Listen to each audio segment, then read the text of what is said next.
Yeah. 2023 is finally kicking off for professional wrestling. Damn it! As we already kicked things off with Pro Wrestling Noah with the return of the King of Strong Style, Shinsuke Nakamura. Incredible entrance, by the way. Taking on the Great Muta, literally using his own mist against him and so much more. As Dream Kingdom closed out 2022, and we finally crowned a new World of Stardom champion and see some interesting developments too, we now look towards the future but honor the past with the founder himself, of course, Antonio Inoki, as this year represents honor and memorabilia. For once again, it is time for Wrestle Kingdom! In Tokyo Dome.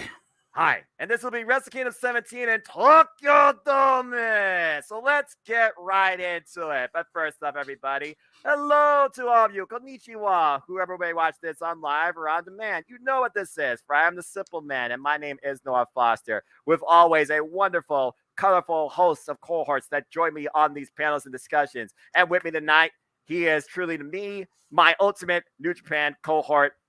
We've been doing New Japan content for the longest time together. He is the wrestling encyclopedia, Casey Gallagher. Casey, you're the Gashi Bosh. How are you? Happy New Year to you. And how are you feeling about this year's Wrestle Kingdom? Oregashibas Noah-san. God, we have a stacked show for this year. Load up on the 4th, ladies and gentlemen. We may only be back to one day, but holy hot damn if that one day is not going to be good. That's putting it politely. And yes, Wrestle Kingdom's back in its true form. Only one day, pure in its form. Wrestle Kingdom 17 in Tokyo Dome. It will be January 4th. And here are the times for you. 1:20 a.m. Eastern Standard Time, 10:20 p.m. on the Pacific, January 3rd, and 6:20 a.m. Grand Meridian Time. And of course, following that, New Year's Dash is more unpredictable than ever, as the matches will not be announced until the wrestlers literally make their entrances to the ring. But what's also interesting about this month is the fact that we are also going to have a second day of Wrestle Kingdom later in January from Yokohama Arena. And whether or not it's Pro Wrestling Noah and JPW crossover, Stardom and JPW crossover, Forbidden Door level crossover, that all remains to be seen. And with that being said, if you want to join in the fun, this channel is about one thing: professional wrestling. Damn it.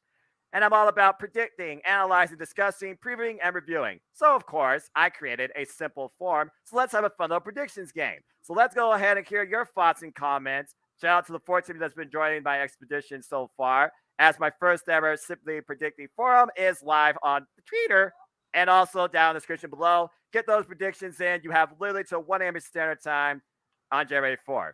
And shout out to those that's watching. Sean Garner, we are definitely going to discuss that much more heavily, considering now we know it's not maybe just her in Japan that could be showing up. Someone's going to feel the glow, probably. But without further ado, yes, let's get right into it. This is Wrestle Kingdom. It is the most pinnacle day of the professional wrestling calendar year, particularly for New Japan Pro Wrestling, the company that just celebrated 50 years upon its founder, of course, Antonio Inoki. He was definitely a one-of-a-kind individual. He has his own vision. He was a visionary, politician, peacemaker, pro wrestler, mixed martial artist, a guy of many talents, a very unique identity in the industry. Some might yield to controversy, especially when you talk about the age of Inokiism and his outlook on creating, in his opinion, the strongest professional wrestling ever. And we also have that worked out. But there's no disrespect when saying that if it wasn't for this man, New Japan Pro Wrestling would not exist today. And a lot of the talent on this show owe a lot to him, whether it was teacher, mentorship, coach, influence, or spectator. Let's go ahead and get right into it. So, of course, we have some kickoff matches here, and it looks like someone else will be joining us here shortly. And again, I welcome anybody on the platform with an open mind and as a fan of all things wrestling. Shout out, of course, to the HW family on the Twitter. Let's go ahead and get Kuzan in here as he gets his camera and stuff in order. We'll go ahead and talk about this, which I find very interesting when it comes to the New Japan Pro Wrestling Young Lions system, the way they showcase, the up-and-coming athletes and talent. And this is literally, Casey, 3 minutes. Yes, I did just say 3 minutes, but this is not the WWE.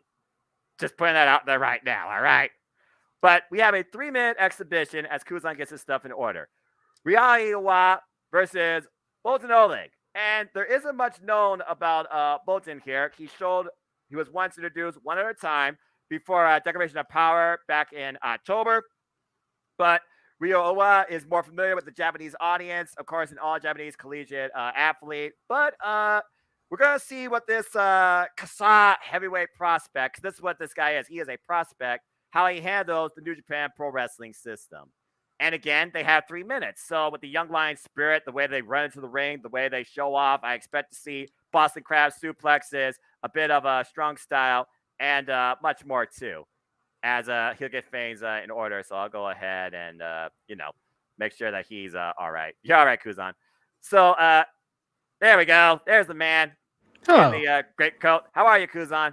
Hello. I'm sorry for the sudden interruption. No, you're fine, man. That's what I'm all about. You know me. So Hello. we're literally just starting to talk about this and the way this card is stacked, honoring its founder. We talked about some brief highlights of Dream Queendom that I know you and I can definitely talk about more. We'll get more into that with the IWGP Women's Championship match for sure.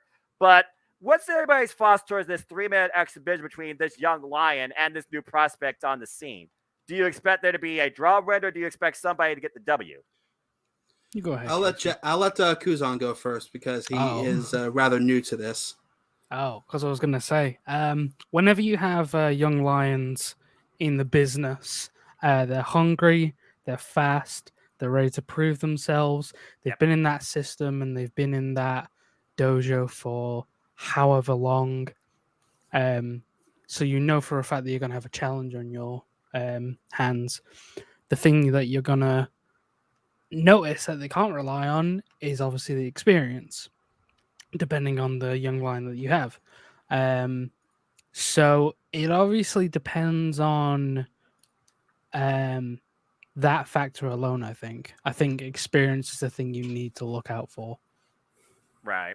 We are, of course, having that championship level of experience on the amateur circuit, collegiate athlete in his own right. Casey, what's your expectations towards this? Kuzan just said it all for me. But personally, I am actually looking for Oiwa to get the big win here because he has been in that system far longer, and this is about the time where it would be expected of him to start picking up a couple of wins anyway. So he and if I'm not much mistaken, Moulton is still on the come up as far as New Japan goes. He's still working his way up from the bottom. So it's probably going to be on him to make Oiwa look good and present good as best he can with this, with what I believe is his first match in New Japan. Yep, right in front of the fans too. And as we know also, this Wrestle Kingdom will feel a bit more normal as the fans will have a chance to express themselves more vocally, which I am so happy to hear. Shout out to my ACW friend and enforcer, Lex. He is there live now in Tokyo. I hope he has a great time at Wrestle Kingdom. And thank you, by the way, to the 14 of you that's been part of the exhibition fund so far, including not limited to Tom Cody, Shane Bridgerson, my buddy Kyle, Gina, Mikey, Colin Andrew. All right, Colin, look at you being bold. And, of course, Iggy and Sienna SC Chanel, among others. So good luck to all of you. And right now, yeah, it's dead split. People are kind of like, they can see it go either ways. Again, it's Bolton's time to shine, to see how far he's come and see how fast you can go in 3 minutes. But Uewa, again, he has that level of experience. He has that mat game to him too. So it could just be as simple as a tiger suplex. So I'm curious to see what these guys can do in this 3-minute exhibition.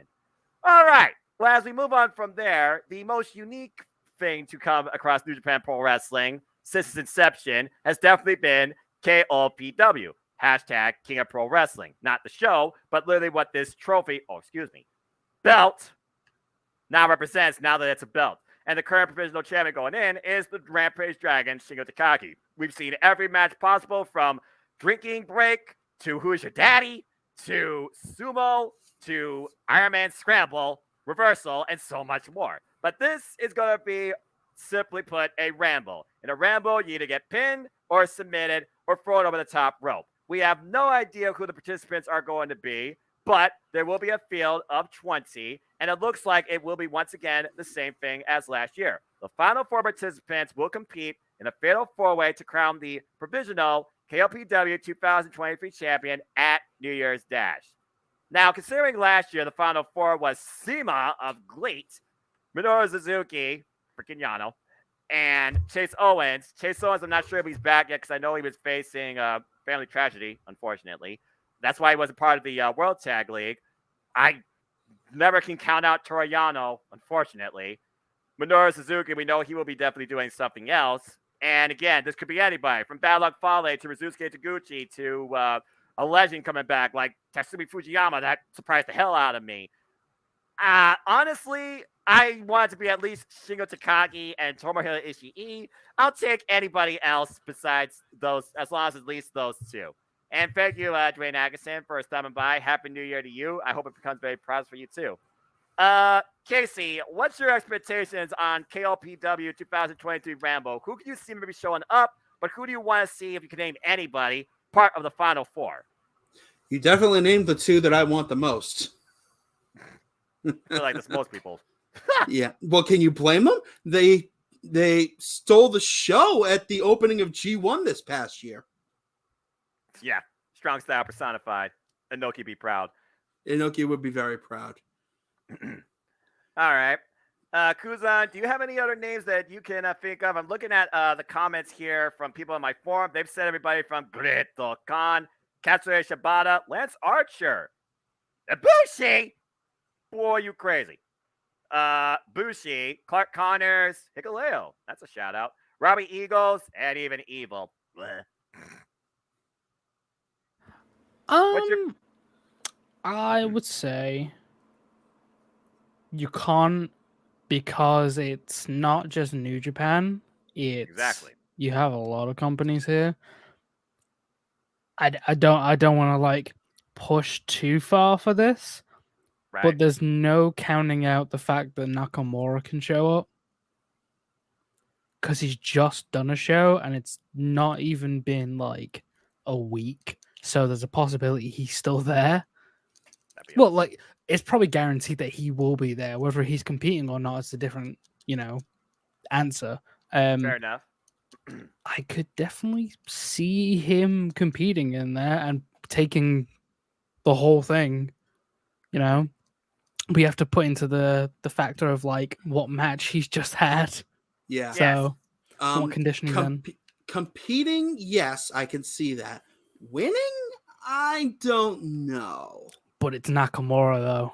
It is Nakamura, but you also got to figure A, his age, and B, what he's already done in the company. Hey, this 42-year-old man is still the king of strong style for life, man. Nobody can take that moniker from him, all right? The way I look at it is Nakamura has had a wonderful vacation in America, and he knows he can do really well.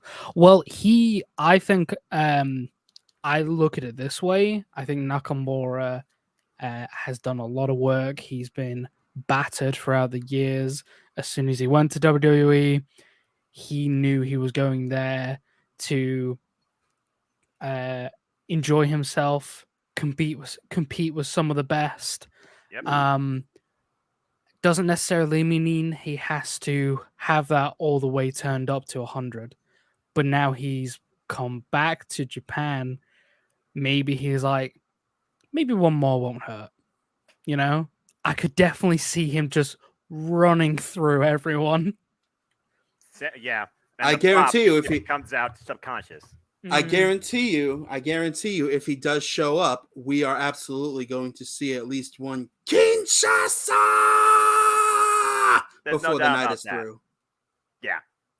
Again, the pop, as long as, and I get it, he came out to the WWE theme at Pro Wrestling Noah with the violinist, and the wardrobe was also a nice touch too, going to the culture. But just to hear some conscious one more time, please. That's all I'm asking.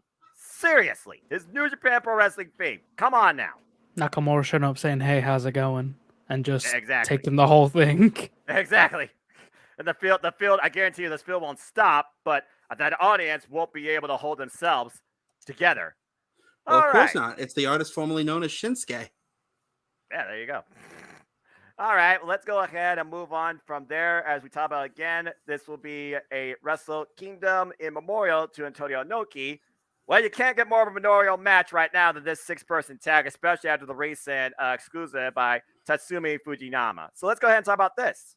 As we have Blue Justice, Yuji Nagata, Satoshi Kojima of Tenkozi, and Togi Makabe, who is no stranger to the Wrestle Kingdom stage himself, taking on Tatsumi Fujinami, Minoru Suzuki, and Tiger Mask. Here we got students, we got prospects and influences of literally Antonio Inoki and Inokiism. I mean, you look at Tiger Mask and Tatsumi Fujiyama, they were part of like the first actual generation when this company was freaking founded. And of course, Suzuki, he came in under the fold later. But also right now, to add a bit more context to this match, Suzuki is literally rolling on his own as Suzuki-gun disbanded. But the king of pro wrestling, literally by name, Kasanina Ray, he still has that ambition to become the IWGP champion. In this case, the IWGP World Heavyweight champion, because that is now the belt. So what's everybody's thoughts with this six-man tag here? Considering, again, this is in honor of Antonio Inoki, but I look at more here, I feel this is also setting forward maybe Minoru Suzuki's single motivation. Who's on? You're up first on this. There's a lot of experience in this ring. Yeah, a lot of experience. Almost too much. What I think what it comes down to, because it's the experience versus the experience. Yep, you're gonna see a lot of the lads are gonna try and outwit each other, and instead of trying to out wrestle each other, they're just trying to overpower each other and see how far that endurance can go. Because that's what Inokiism is. It's how far can you push your body till you have nothing left. Not just your energy, but how much you can endure. I have no idea who would win this, honestly. I have no idea. I love Nagata. But I also really love Suzuki and Tiger Mask. I honestly think if you are going to have any standoff point, it's going to be Nagata versus Fujinami. That is going to be one hell of a standoff. So, but yeah, I think it just comes down to like who has the most left in them. I mean, Minoru Suzuki and Yuji Nagata were literally feuding at one point in a singles contest. Minoru Suzuki's like, hit me harder. So I honestly wonder if Yuji Nagata wants to basically take Suzuki up on that and show him that I didn't hit hard before. How hard do I hit now? So I could also see that coming back into play here as well. So yeah, there are several things to think about here. But again, I look at these six men. I mostly think about particularly Minoru Suzuki's, new ambition as he embarks now truly on an all singles journey. And overall, it looks like more people in the poll are going with Tatsumi Fujinami. Thank you, Paula. I understand. And I'm tired. Tongue-tie. Apologies. Tiger Mask and Minoru Suzuki side. So, Casey, what's your thoughts towards this six-man setup here, considering the history among all six men, not just with Antonio Inoki, but each other? Well, as Kuzan said, it's going to be a masterclass in the history of New Japan Pro Wrestling, no matter which side takes it. And I will say this, I am also very much looking forward to that standoff between Yuji Nagata and wait, did you say Nagata or Nagata. Or Kojima? Yeah, Nagata. And Fujinami? Absolutely. Yeah. Absolutely. I want that face off and I want it bad. But as to who gets the win, I have only two words. Everybody dies. Lance Archer, brother for life. I'm still looking. I still want to see Lance Archer versus Minoru Suzuki one-on-one at some point. I want that so badly. With Lance Archer's last message, and now that Suzuki-gun is no more, it actually has a chance to happen. It still hurts me that that's not. Well, it truly, the spirit is for life. So is that family. But the fact that the faction, that identity is no more after 11 years baffles me. Why would you make me cry again? Why would you make me cry again? Ain't none of that here. Ain't none of that here. All right. Ain't none of that here. All right. And that is just literally the kickoff. To think these 3 matches are just the kickoff. Now let's go ahead and get into the main card. Because again, Wrestle Kingdom, as per usual, stacked with title matches. And you got to consider the history, the venue, and the opportunity. Let's go ahead and start with this one. The first match, and thank you, by the way, NGPW1972.com for the match order. It helps out a lot because thankfully they actually have them in match order. But I digress. We're going to see if the IWGP Junior Heavyweight Tag Team Championships change hands this year in a traditional tag team match. As last year's winners of the Super Junior Tag League, Yo, who I believe now has won it 4 times as a single individual participant in this thing. Tag partner this time, Lio Rush. You are not looking at that wrong, folks.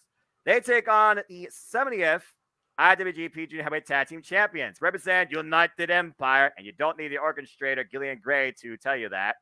TJP and the Fireball Francisco Akira. So, as we know, in last year's Wrestle Kingdom, as I finished watching, and it was 2 days spent to go, was a 3-way dance, and we saw the champions were able to retain successfully. But moreover, when it comes to these Junior Tag League trophy winners, we've seen the titles change hands more often. And particularly when it comes to Yo, he has some of the utmost experience in not only holding these titles, but winning them at the Tokyo Dome. And with right now, Wrestle Kingdom taking the traditional approach of the single day, I very well could see new tag team champions, as this seems like a new leash on Lio Rush's life, particularly. So, Casey, what's your thoughts towards this? Does Catch 2, that's still weird to me, get it done again, considering the tag record is 1-0? They only had one other tag encounter, and that was during the tag league, where, of course, the tag champs won. I say the tag champs get it done here again today because all love to Lio Rush and the direct drive, that of course being Yo. Right. The United Empire just has way too much momentum, and we don't want them to stop rolling just yet. All right. You know, it's funny you say momentum. When I talk about Wrestle Kingdom, have you looked at the history of the United Empire at Wrestle Kingdom, particularly these last 2 years? Yes, I have, and that is exactly why I say what I say. Okay. It is dead split, by the way, right now with my poll of 14 people, 50-50. So, Kusan, what's your thoughts? Do we get new tag champs once again at the Tokyo Dome, or do the United Empire get it done here? I gotta agree with Casey. TGP and Akira, while like the record there is not exactly great for Wrestle Kingdom, Right. these two worked well. They work so well together. Too well, almost. And like, as well as the fact, I don't know if it's just me, but Lio Rush doesn't seem to really fit the junior tag team division. You know, I don't, it might just be me. Lio Rush seems to have. On that. I think Lio Rush seems to have his head thinking about himself more than Yo and him. So honestly, like with TJP has been going for quite a while now. Like he's a dad. He's way more experienced. He thinks differently. And the way that his chemistry is with Akira, I'd say the United Empire are doing like excellent. And I think probably they're going to pull through, you know?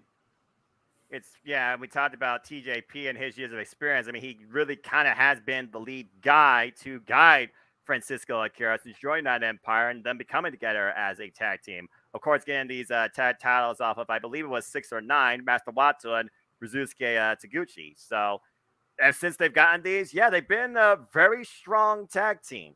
And despite the fact they came up a little short in the tag league, they still were one of the overall strongest scorers. All right, so we'll see what happens here with Lio Rush, who is coming out of retirement for the 4th time. I've lost count now. Can Yo get it done once again? Because Yo will, in my opinion, be the deciding factor here. Because this guy is used to winning tag team gold at Wrestle Kingdom, the most junior heavyweights. So we'll see what happens. All right, now I am going to put this up on the screen because I feel like this match itself, it's a talking point but not so much in the decision to come, but what can happen afterwards.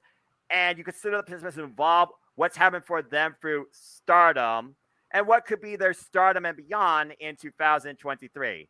As Kuzan, if you want to give your brief highlights towards Dream Queendom, which kind of was a domino effect when you consider both these women's momentum right now heading into this match, feel free to, because I can talk about that all night. Again, what a hell of a show.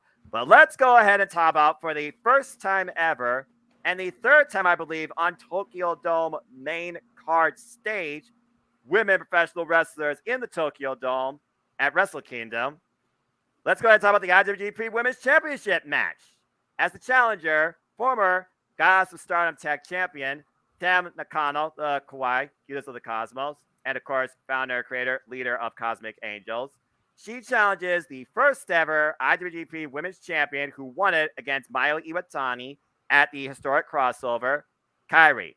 And Kairi was just short of the bell from seeing if her insane elbow could have pinned Utami Hayashishita to humble her and cause her to literally lose her identity. Now, again, we talk about this match. We talk about the title. We talk about this future. We talk about maybe somebody who's going to show up and prove why maybe they're not only boss, but they are worthy to be connected to the letters IWGP, as one of the original 3 Daughters of Stardom here is taking center stage. Of course, this promise was made back when Tam Nakano and Kairi tagged together when Kairi returned to Stardom. So we set sail once again across the seas of pro wrestling.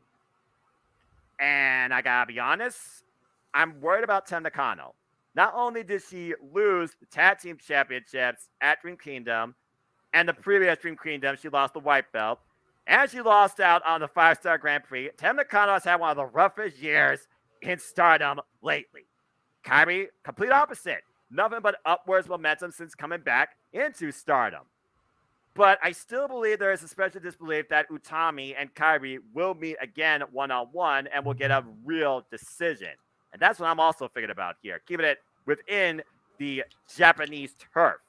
But speculation abound that a certain boss and someone who wants to make you feel the glow are also in Tokyo.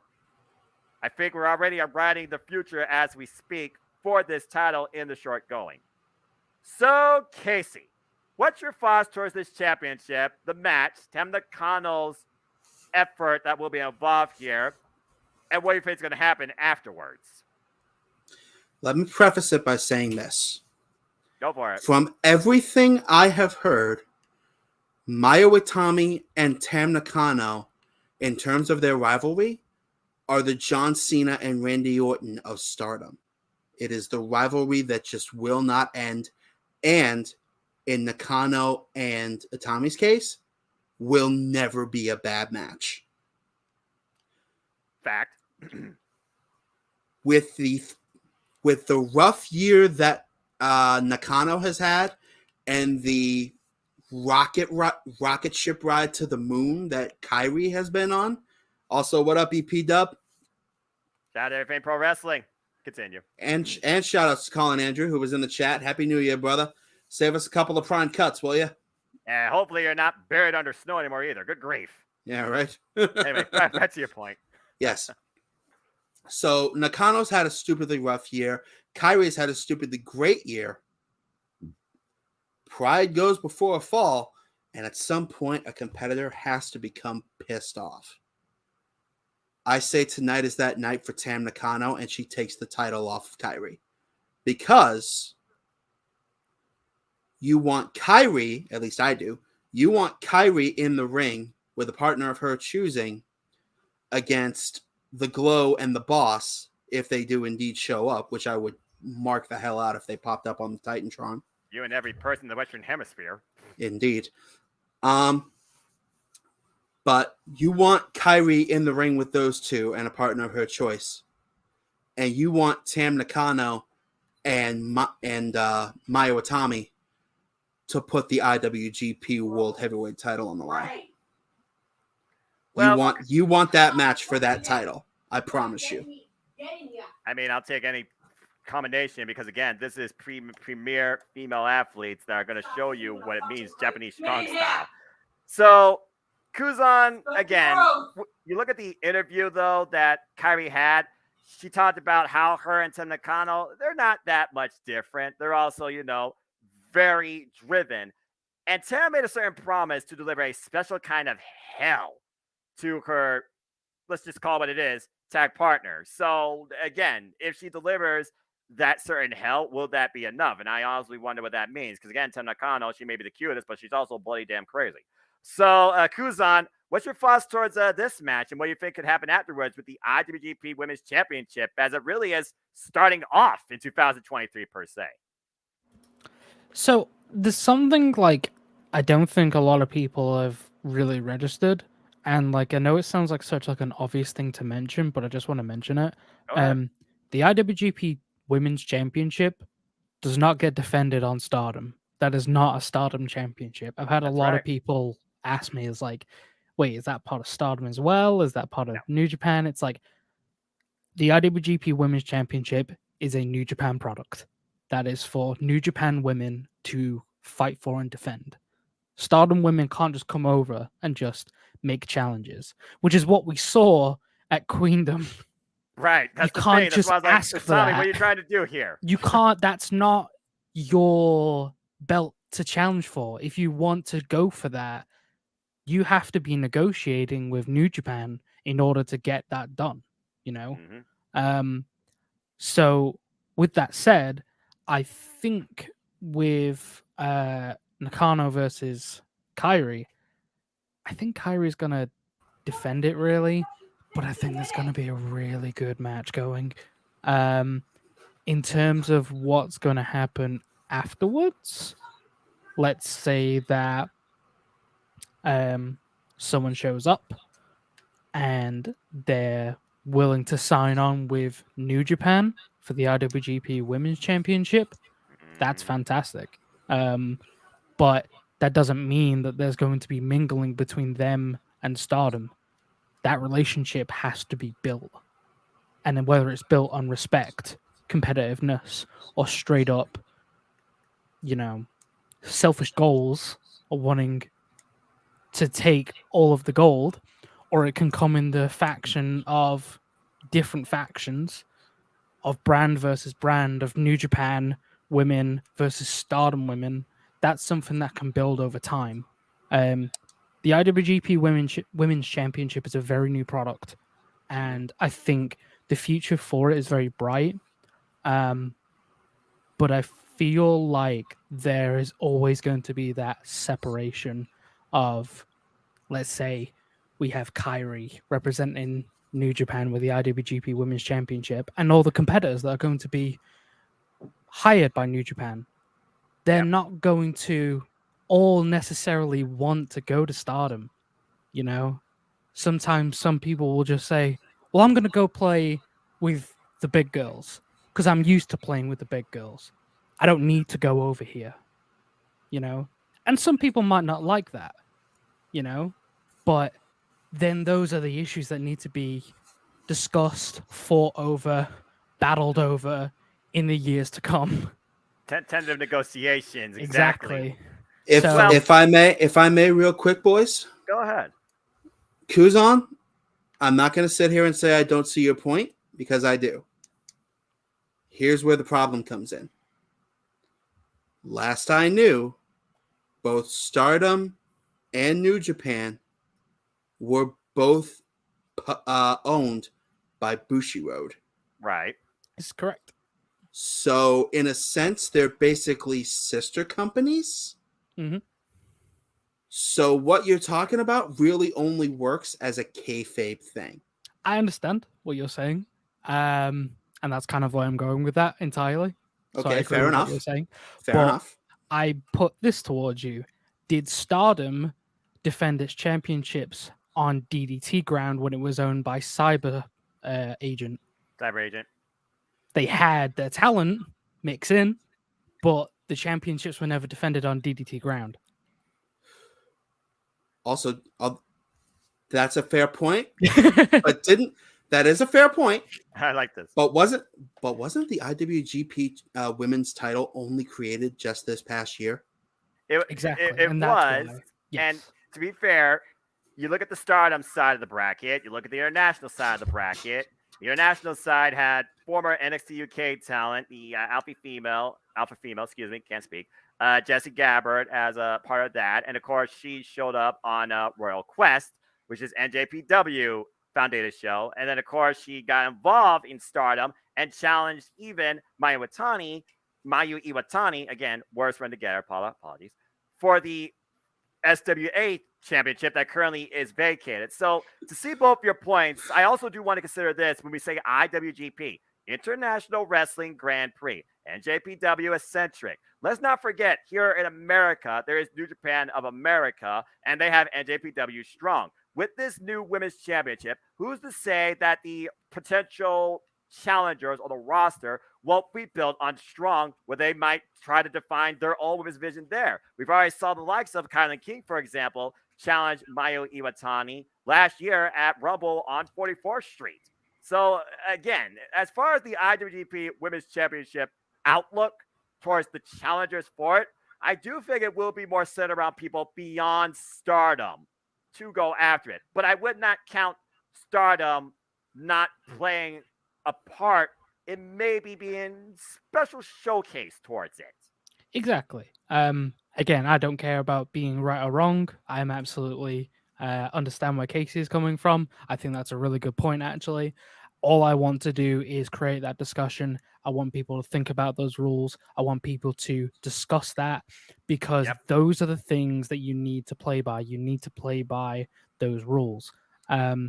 So that's all I want. I want people to think about the potential stories that can be used within those rules. I think it can be really exciting. Again, just looking at this match in itself without looking past into the future, this match is going to be very good. Enjoy it. It will be fantastic. I think Kyrie will defend, if you want me to answer it completely at face value. Go ahead. I'm just saying, think it over. Have discussions between fans. Doesn't matter who's right or wrong. Just talking about it is a good thing. Discuss what's going on with the knowledge that you already have. It's a very new concept, and that's a good thing. You can build on that. It is so good. Yes. Considering the quality of and talent. I want to expound on what you're bringing up, Kuzan. Discussion is how fandom grows and stays alive. Damn right. So don't be afraid to have a cuppa, as they might say over in the UK, over your thoughts about what's going on in the wrestling business. Discuss. And again, don't argue. So much to think about. It's so much to just fantasy books, so much to analyze, so much to predict. That's why I created this platform in the first place. That's why YouTube was created in the first place, for people to have this opportunity to engage with others and build something out of it. So I feel like that's been lost in the shuffle as of late. Well, it depends on what social media platform you're talking about and individuals, but I'm not going to point fingers or point telephones. What? I didn't say anything. I said shit. Okay. So yeah, but as far as the match goes, everyone does believe, as far as my poll goes, that Kyrie will retain. And again, it comes down to what's ahead next for not only Tam Nakano in Stardom, but the IWGP Women's Championship in general, regardless of who possesses it. And that's where the exciting aspect comes in. Again, I'm still thinking about what they're going to do with the SWA Championship in Stardom that has nobody. And right now, Stardom's doing the Triangle Derby to figure out the next challengers, clearly for their Artists of Stardom Trios Championships, which, spoiler alert, Prominence beat Oedo Tai, called it, and that was a hell of a match. And Kuzai, of course, we talked about that a lot. You can attest to that. Again, Dream Kingdom was a hell of a show. If you folks haven't seen it, as I'll bring the other person in the lobby here in a moment. As we now know, it will be Donna Del Mundo's Micah and Himeka. Again, apologies if I screw up names. I am English, not Japanese. I'll try my best. They will be the next challengers for the Gods of Stardom Tag Team Championships that, of course, were won by 7-Up. I still can't believe that. And they already had a confrontation. Mina Shirakawa has created her own little group called Club Venus, with former Stardom player Zaya Brookside involved in the soiree too. As I alluded to, the Artists of Stardom Championships changed hands, now in possession of Prominence. Oh, Lord. Saya Kamatani was able to defend the white belt successfully via roll-up against a very game challenger. And, of course, in the main event, 1 year in the making, 2.5 years, 3 years in the journey.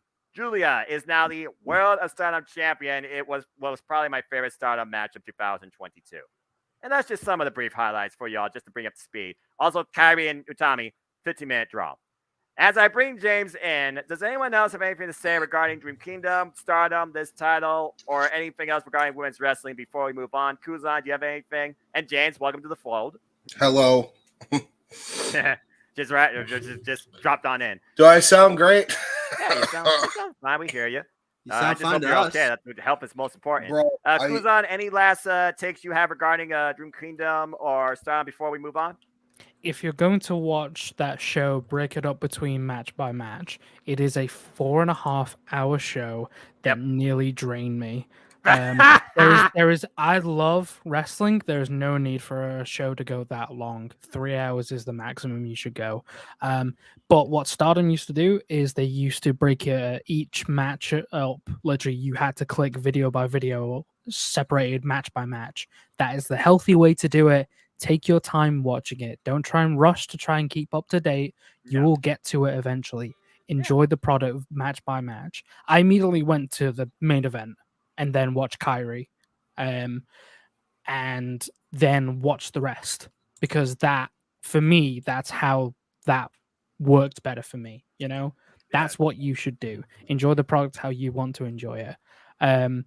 Yeah, there's a lot of really good stuff here. And I'm really excited. What I always say, just enjoy life and enjoy wrestling. It doesn't matter how you enjoy it or what you enjoy, as long as you enjoy it. Nobody should take that away from you. No posts should try and corrupt that for you either. Just saying. All right. Well, as we move on from there and continue our way through Wrestle Kingdom, let's go ahead and talk about, as we talk more about championships, competitors, beyond and in and out, let's talk about the top guys defending what I believe now is their only set of tag team championships left. And honestly, didn't they have like 3 at one point? Yes, let's go ahead and briefly run that down for those that don't know as I bring up the graphic, because of course I'm about to talk about the IWGP Heavyweight Tag Team Championships, because good Lord Almighty, it's been, what's the word I'm looking for? Confusing? Overbearing? Overwhelming. A bit overkill. Let's just go along with that. As the current winners of this year's World Tag League, of course, this year I'm talking about last year, Bishamon, as they're known. I'm, of course, talking about Hiroki Goto and the headhunter Yoshihashi. Might I add, 2 years in a row. They go after the IWGP Heavyweight Tag Team Championships against top guys themselves, Dax Harwood, Cash Wheeler, FTR. And everybody was holding out for Aussie Open. Didn't happen. Well, James, since you're finally in the fray here, welcome for the first time. Why don't you go ahead and talk about this match? For me, I look at it like this, though. FTR have been the tag team in the industry for the year, at least, bar none. And maybe now they're finally going to slow down and take some time. Maybe this is why they, fell short of the AEW Tag Team Championships. The Briscoes now 13-time Ring of Honor Tag Team Championships. The AAA Tag Team Championships now are back in Triple Mania, AAA. And now they only have these titles left. But I understand. We talked about this in private. You talked about the next day of Wrestle Kingdom later this month. Is that when they lose them? And is that when Aussie Open cash in? Or could we maybe see Aussie Open confront whoever wins this match here? And maybe they set up something impromptu before then. I don't know what their first tour show is going to be. It was going to happen before the next Wrestle Kingdom day later in January, but I digress. But what's your thoughts towards this championship match? Do you see new champs? Because Bishamon did get it done last year against Dangerous Techers. For me, it's like Bishamon have been great as from the little I've seen of them. So I would, if they're going to switch the titles, I think now is the time to do it with Bishamon here. I think Dax and Cash are going to lose it to them. You could do far worse for teams to drop the belts to. Yeah, exactly. My thing with it is like, with, all this stuff going on with Aussie Open and FTR, that has the most story.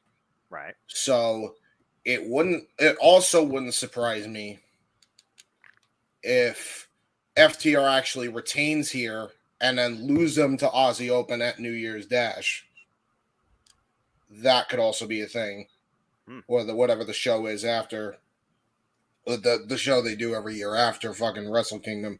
No, I no, actually- it's New Year's Dash. Okay, so I can't recall the last time the New Year's Dash had an actual title match on it per se, because usually that's tag team Hey, listen, match there's a setups towards feuds and rivalries to happen later on, like during like New Beginning or what they had most recently going in series. But I can understand where you're coming from.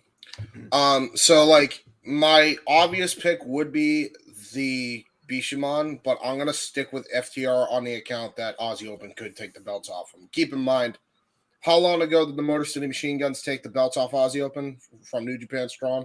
That was Rumble on 44th Street, and that was a triple threat tag team match. Actually. Right. So Which they I lost still him- need to watch. I hear it was an amazing show. It was so great. much wrestling.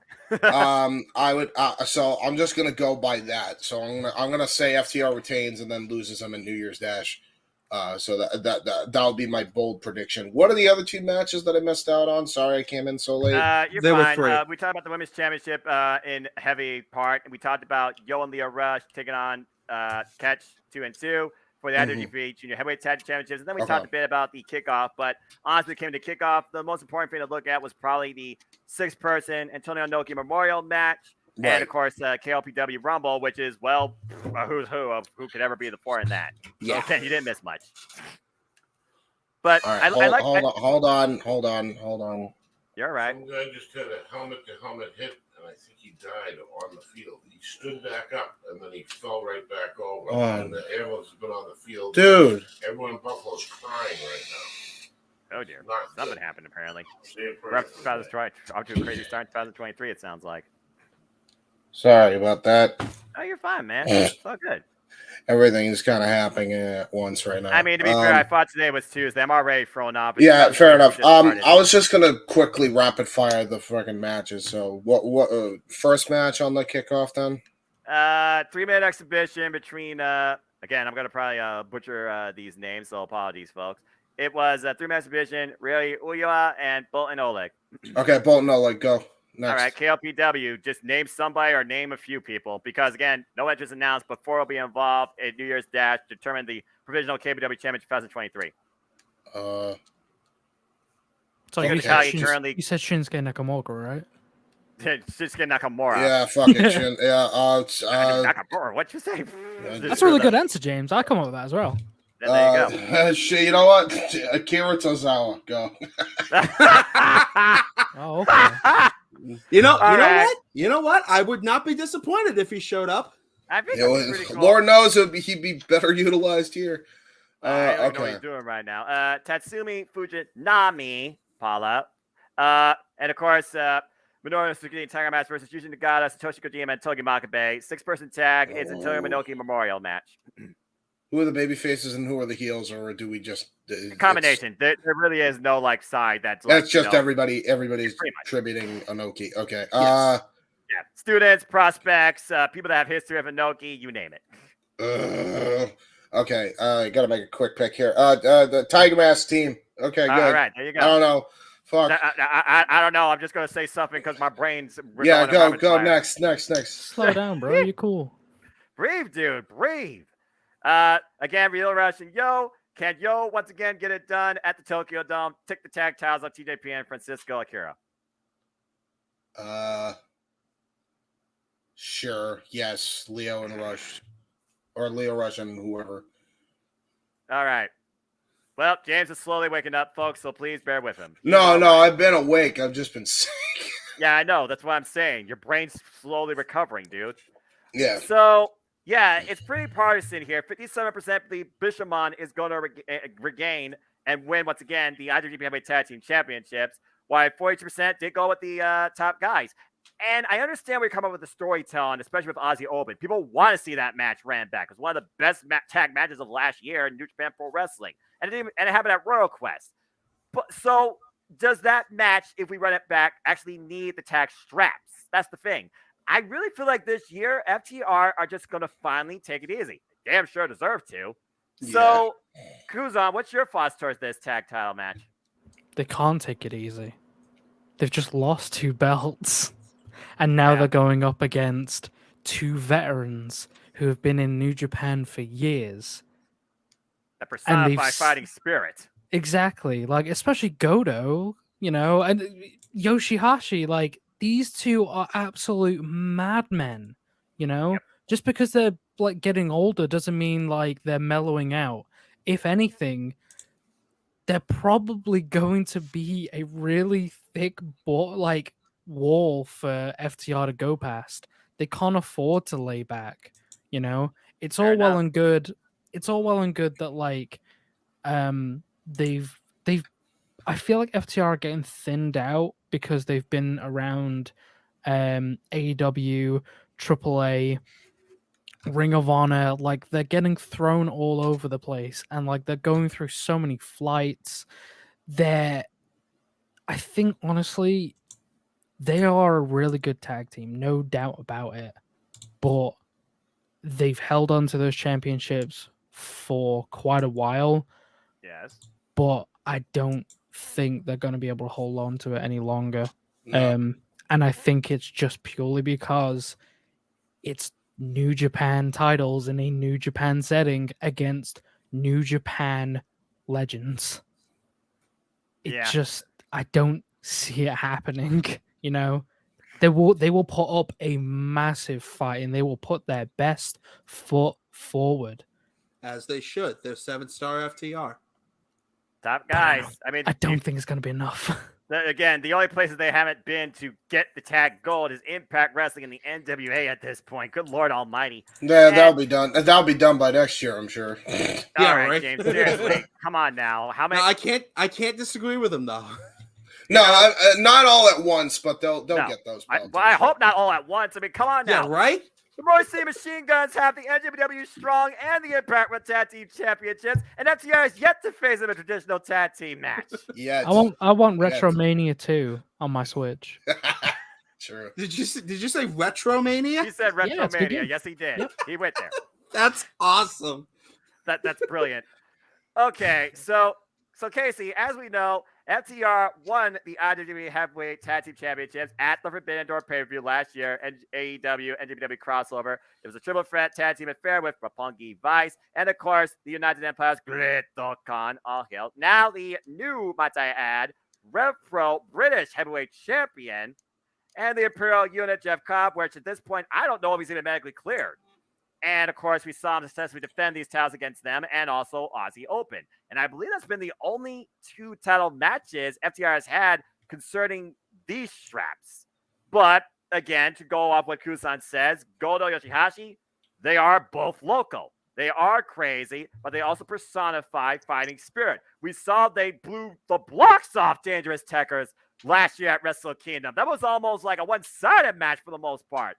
So again, no doubt that the tag team synergy is here with both teams on heavy levels. I definitely give the experience edge, though, to FTR, but I give, again, home field advantage and history advantage to Hiroki Goto and Yoshihashi. The last few years, the champions have gone on to actually win the tag team championships. So, Casey, what's your thoughts towards this? Remind me, did you say whoever wins this match is facing Aussie Open at New Year's Dash? That's what I believe James is proposing, but nothing is put in stone. Okay. They have, I think they have an opportunity to cash in money. Whatever you said they won something, Noah, and they can cash it in at any point. You said. No, I didn't say anything like that. I said that the winners of the World Tag League have usually gone on based on their momentum, where they use their challenge to become the IWGP Heavyweight Tag Team Champions. There's no cash. This isn't Money in the Bank. But okay, so it's not Money in the Bank, but you would assume. Well, yeah, it because could in the New happen. Japan environment, usually the next challengers are set with either a walk-in, face-off, I'm going to challenge you, or you get some sort of momentum in a tag team preview. Yeah. Okay. So the idea is, Casey, that if FTR retains, they lose them the next night following at New Year's Dash to Aussie Open, challenging them on the spot because they won the World Tag League and have a legitimate case.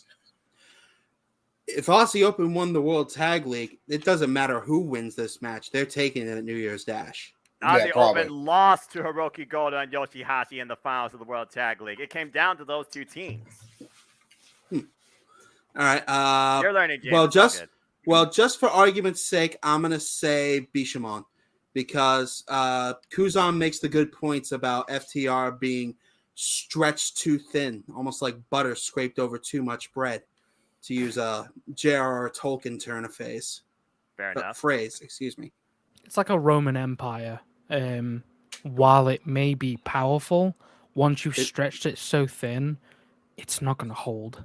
Right. That foundation is going to crumble before we know it. Exactly. Just saying. All I know is this match is going to rule.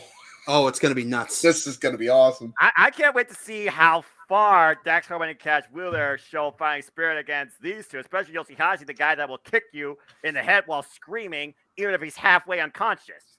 Hey, just think about it. In about a month, they'll have 4 or 5-star matches in the span of a month. So, FTR going places. Again, been going places since 2016. I'm about to say Yeah, they've true. been going places. We named 2 places they haven't been to yet, and I wouldn't rule that out. No. All right. No, indeed. Let's go ahead and move on to our next match here as we crown a brand new champion. And yes, folks, that's still a problem in the wrestling industry. Too many belts. That's going to be a Weird Al Yankovic parody one day of too many cooks. I can already feel it. Too many belts. NJPW World Television Championship. The nice thing about this match, it's only up to 15 minutes, but will it go that far?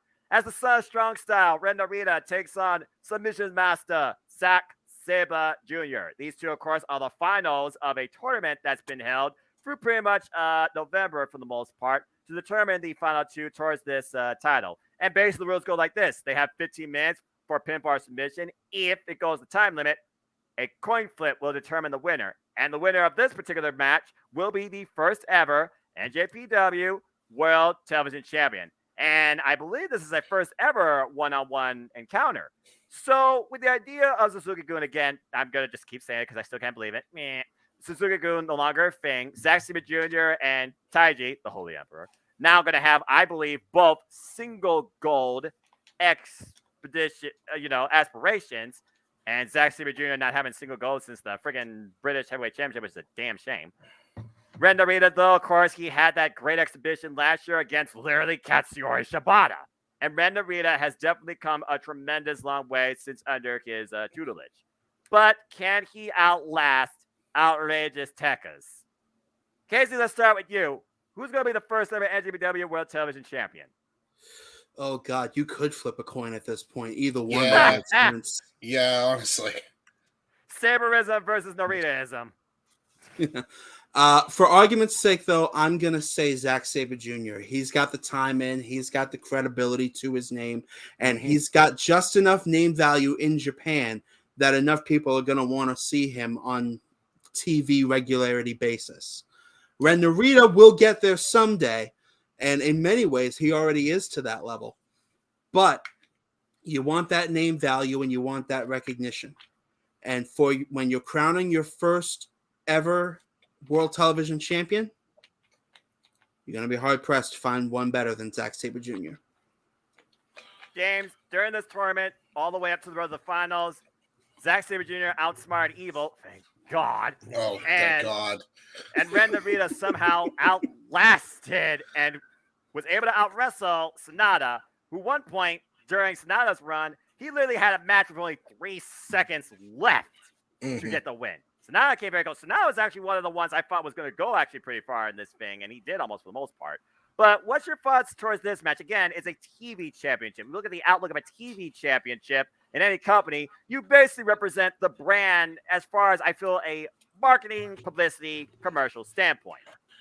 For me, I agree with Casey on everything he said that Sabre is going to take this. I'll even add to his points. I think when it comes to his opponent, I forget his name, so forgive me because he's Ren Narita. Red Narita, right? Ren, if he's a descendant of Shibata, chances are his starting point and his breakout moment, I think, is going to come within the never open weight division within Japan. I think that's where he's going to be breaking out more so. I don't think he needs the television title because he's already pretty much made in that he's the successor to Shibata at this point. That seems to be what they're building him up as. And from what I've seen, the matches I've seen with him doing a damn good job at it.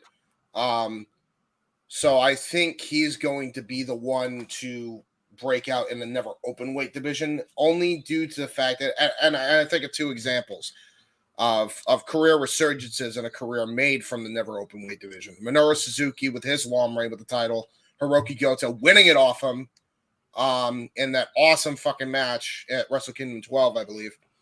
Lost his hair. Minoru lost his hair so during that too. I think it's a division that can make a star when it comes to him. I think Sabre, for everything Casey mentioned, needs it more because you want those eyeballs on the television title, especially on the New Japan Strong brand.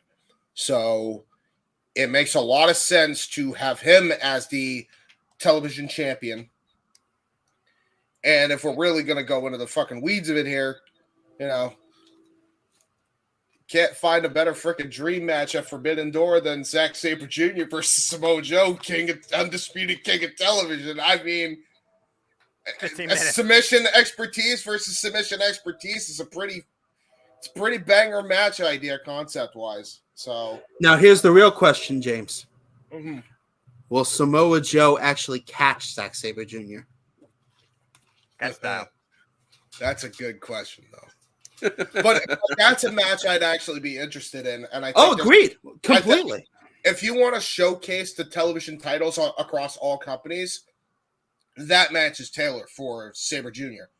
The Samoan submission machine versus freaking outrageous techers, submissions expert in a submissions match. I can't think of anything better, to be honest with you. So I think you got to go with Zack Sabre just for that alone. But we'll see what happens. We'll cross that bridge when we get to it. Technical analysis is dream, to say the least, especially on commentary. Oof. Well, Kuzan, what's your thoughts towards this? And let's also consider this while they talk about Samoa Joe. I still think they're going to eventually pull the trigger on Zack Sabre Jr. versus Bryan Danielson. Now, whether or not this involves Zack Sabre Jr. still being this champion or even being this champion, that's a whole different question. London 2023, AEW is going to be over there. We talk about Ren Narita. He's literally been involved in AEW on Dark, had some great exhibitions there. Dark Elevation, I believe. Of course, he's been in Foundation as the Strong Style trainer, Katsuya Shibata, particularly on NWW Strong. And again, he had that match last year at Wrestle Kingdom. He's really come an incredible long way since, honestly, we thought he was going to break out one point during the run of Best Super Juniors, even though he didn't get a single win during that every match. Still, the audience knew this guy's got something. But Kuzan, as far as being a representative for NWW World, who do you see being the first TV champion? And as far as the poll goes, people are actually pretty split on this. So I think I'm looking at this in a completely different context than everyone else's. This belt seems to represent a good opportunity for a lot of the young lions to be able to get their feet in the door a lot easier. They did say it was supposed to be for younger talent, but you saw that bracket like I did. Just saying. Yeah. I think, honestly, with the fact that the championship's being held in a 15-minute time limit, that's really cool. Having a championship run on a time limit is awesome. Obviously, it's being put on New Japan World and all of their social media platforms for free. That's going to give free exposure to anyone who isn't willing to pay for New Japan World. You're going to be able to watch those matches and get a good idea of what the style is like. You're also going to be able to get a good opening of what's going on in the Young Lion space. That can also extend to New Japan Strong. I think, for me, I think Ren is probably going to take it, and it's probably the safest place for the belt to go. Politically. I'm honestly glad one of us is giving Ren a chance. Yeah, because not for nothing, right? Ren, he's good. Ren is very, very good. I'm surprised he's still a young lion.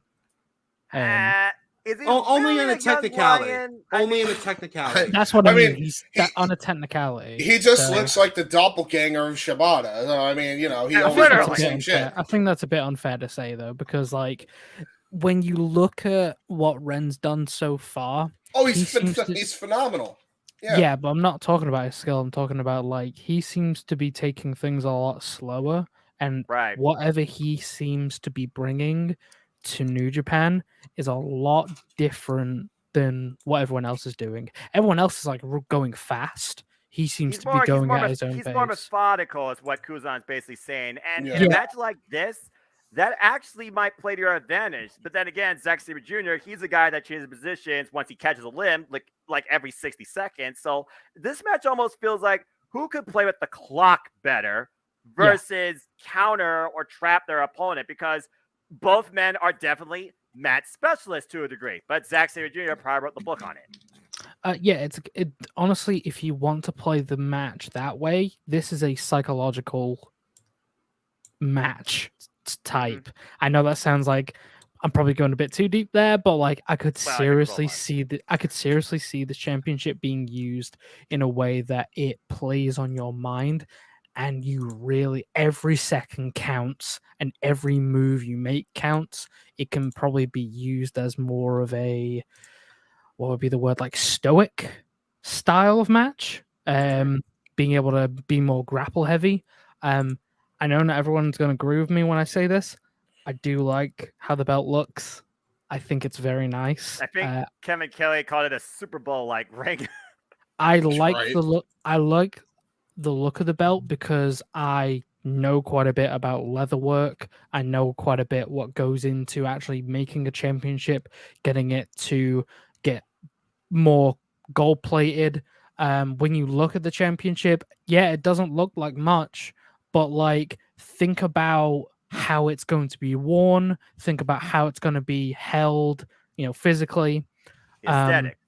Yeah, it's not a massive title, but it Doesn't need comes to be. across as you can immediately see what it is, and that's really what the goal of this whole, like, where the position of the belt is. It needs to be easily seen and go, oh, what's that? What's going on? I Oh, I can watch recognize 3 it. matches. Yeah. Oh, that's New Japan. Oh, that's the Lion Mark. New World. What's that? Okay, so there's 3 matches. Who's this dude? Who's that? Oh, I've seen Zack Sabre Jr. before. Why is he going And up then they against click a him? video and they listen to Japanese commentary for the first time ever because the English commentary video comes out a little later. It's like a clickbait championship. Exactly. No, honestly, just give the belt some time to grow. Let it get some identity. I think it can be really good. But again, I think Ren will be the better choice for this. I think that's fair. Again, Zack Sabre Jr., I mean, you want to talk about, title exhibition, psychological warfare. The last time Zack Sabre Jr. really had a match like that, singles-wise, is when he came in as the British heavyweight champion and he defended against Sonata, where Tiger Hattori was the referee, and Zack Sabre Jr. was able to get the better of Sonata with the European clutch. Now, whether or not we get something There's a similar name here, I haven't heard in a long time. there you go. Hey, man. Or like, the Narita, like, stretch. I mean, this match right here really feels like, and I don't think during the tournament a single match went to 15-minute coin flip. This could be the one that does it. I don't know what that means, like, in terms of the actual structure of the match. Are they going to have, like, voting as well? Or is it just like, oh, well, you pick heads and I'll pick tails, and I have oh, no well, it's idea. literally a coin flip who gets the belt. I don't know if I like that concept. That seems Yeah. really weird. When they first talked about this title and that being like kind of the deciding factor, I'm like, what? So it's almost like, okay, you have someone pull a hashtag shenanigans. Hi, Renegade, like evil, or somebody in that one group. Sorry, not sorry. Like, again, using the clock to their advantage. You just literally, determine this thing by luck. I think even Taiji kind of talked about that in a subtle mocking way at one point. So again, it's one of those things where I'm like, I don't know. But I mean, hell, Ren Narita survived Sonata and Tomohiro Ishii during his run to get to this point. I'm just saying. I think that Ren Narita, deserves this. I really do. And I wouldn't mind seeing him being the inaugural NJPW World Television Champion, especially if, New Japan Strong is being produced by Katsuya Shibata. You see the advert for that on like NJPW World. Ren Narita having the TV title for NJPW World kind of writes itself. Now, I know they're going to go to Australia this year for some events. I'm sure they'll go back to the UK for some events. So I could see both these men being great representatives of NJPW World. So we'll see what happens. But yeah, Australia is easy majority. to get to as well, by the way. Like Yeah, there you go. geographically, Australia is a lot easier to get to rather than like going to the UK. Fair enough.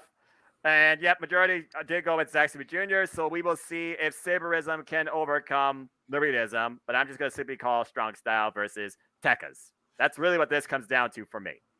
All right. Now we move on to, oh, freaking Lord. All right. Look, for those that know me as a fan of New Japan Pro Wrestling, I love Strong Style. I pick up the names like Katsura Shibata, like Hiroki Goto, like Minoru Suzuki, like my boy, Tomohiro Ishii, like Jeff Cobb, like Shingo Takagi. I don't even put Taiji in there with that freaking buzzsaw kick that he does. But this right here was the title that I really thought, Rocky, I agree, it should have been called BMF. Then I'm like, this is the match I've been looking forward to the most. Let's freaking go. And I've said that about every year. This year, I feel very much different. And I almost feel like this title needs to be saved. So, Tama, save us. The Never Openweight Championship is on the line as the Machine Gun, Carl Anderson, defends the gold against Tama Tonga. And in their previous 2 singles encounters, Carl Anderson has gotten the best of the good bad guy. Or is he just the good guy now? I'm not even sure if he still has that same nickname. He's Hontai is what he is. Yes, he is Hontai. You are correct. Just like Jado and also Tonga Lola get well soon. I believe he is still out injured. All right. So, of course, we saw Hikuleo take a chance against the Machine Gun and fall short, and some people called that match lazy. I looked back at it. I kind of agree. What's also weird about this, for those that don't know, Carl Anderson is currently in the daggum WWE. Yeah. So this is really weird for me. It's almost like right now NJPW is trying to get this title back particularly. So with that being said, I look at the Neverweight Championship. I think about, again, what it's about. Grit, strong style, never say die, survival. I think about Tama Tonga, who, since being ejected from Bullet Club, he's been doing everything possible to continue moving forward in a better direction. I feel that having this will help with that personally and will reset the Neverweight division. One of you talked about, maybe Ren Narita, going after this. And of course, Katsura Shibata, a staple guy that held this title to the point that I literally thought at one point he was going to physically take himself out of the game. Nearly did. So that being said, Kuzan, let's start with you on this. Your thoughts on the Neverweight Championship, its identity currently, and do you think Carl Anderson still needs to hold it? So I am a massive fan of Tama Tonga. I think he's incredible. I think he's really come his own this year. This past year, I should say. This, I think people get the context. Yeah. 2023 just started, so. I think he's more than capable of taking the belt off of Carl Anderson. I will say I have really enjoyed the kind of story that's been going on. The idea that Carl Anderson and Luke Gallows decided that they just wanted to take a walk and just go to WWE real quick. And that it's weird because I'm really happy that they got work and I'm really happy with the way that they're moving this story. I really wish that it's either on New Japan's end or it's on WWE's end. I'm not sure which, but I don't really care which it is. Right. I really wish Carl Anderson could have come out with the Never Openweight Championship on WWE programming. I think it would have done him really good. I think it would have done New Japan a lot of good as well. And I would say Tama Tonga is more than capable of doing it. I think he should have a championship, but I don't think it should be the Never Openweight Championship. I think, honestly, I know they're doing this because of the story between, obviously, it's Bullet Club members after Bullet Club members. That's fine. I really wanted Tama Tonga to be in a more prominent position at the moment. I really think he should have probably been going for the IWGP Heavyweight Championship this year. unfortunately, obviously, like the IC title doesn't exist anymore. So I Don't think remind me. I know, but I if still don't that, know what Coda was thinking with that one. I have no idea. No one But does. like, I think if that championship was around still, Tama Tonga would absolutely be in that position of going for that championship because he's Yep. absolutely fit for that. Tama Tonga's really coming his own at the moment. Oh my god! You just reminded me. Yeah. Noah and I were doing a recap of. I don't remember if it was G1 2 years ago or G1 this past year, but somebody mentioned this exact situation in context for Jeff Cobb, and I just had the idea of Jeff Cobb versus Tama Tonga for the IWGP IC title. And I just salivated so hard because that would be a banger match. I agree. Jeff Cobb, a former Neverweight champion as well. Tama Tonga is oozing with charisma. At some point, he will be IWGP World Heavyweight Champion. That is a fact. And I agree. were I the one with the pencil, he'd be taking it off of Jay White. I mean, he had a chance at Declaration of Power last year, but he fell short, and that truly was his biggest opportunity. And again, like you said, he shined in it. He has definitely come a long way to be in his own. Again, multiple-time tag team specialist, Gorillas of Destiny, AO, multiple-time IWGP Heavyweight Tag Team champions. But again, I look at the Never Openweight Championship, and honestly, since Shingo Takagi lost it to, good grief, who did he lose it to? That was such a long daggone time ago. Because I remember at Wrestle Kingdom, what was it, 15, he defended against Jeff Cobb. Oh, God, that match was freaking awesome. And then, of course, we had a lot of flip-flopping with this title. We talked about the worst Neverweight Championship match in history with Evil and Tomohiro Ishii at last year's Wrestle Kingdom. And now you have Carl Anderson with the Never Openweight Championship, which, again, is weird in its own right now, considering, again, he's in WWE. And like you said, no one probably even knows what the hell that is besides Triple H. And somehow they aren't even able to show that on WWE TV. Gotta be NJPW side of things. Because with WWE, if they're allowed Mickey James to not only wear and show the Impact Knockout World Championship, why the hell can you not do the NJPW Never Openweight Championship on a backstage segment? Something. You know what? Something. I think it could just be flights. It could just be flights, and New Japan don't like having their championships being flown around all the time. It also could be Tony Khan doesn't want it. Like keep in mind that partnership is still like legitimately a thing. You know, that was why not... FTR always had the IWGP Heavyweight Tag Team Championships with them. Right. So it did very well might be the case where it's just Tony vetoed it as well. Like that always could be a possibility. I mean, personally, I just get the fuck over yourselves and just make money together instead of trying to do this opposite bullshit. But we'll be here all day. I wonder where we've heard that before. Yeah, bottom line, you could be a more lucrative industry if you were cooperative versus one entity always being competitive with themselves more than anybody else. Yeah. Say what you will about the NWA, but they had the right idea in that aspect. I have no issue with how the Never Openweight Championship is treated in New Japan. I think it's perfectly doing well.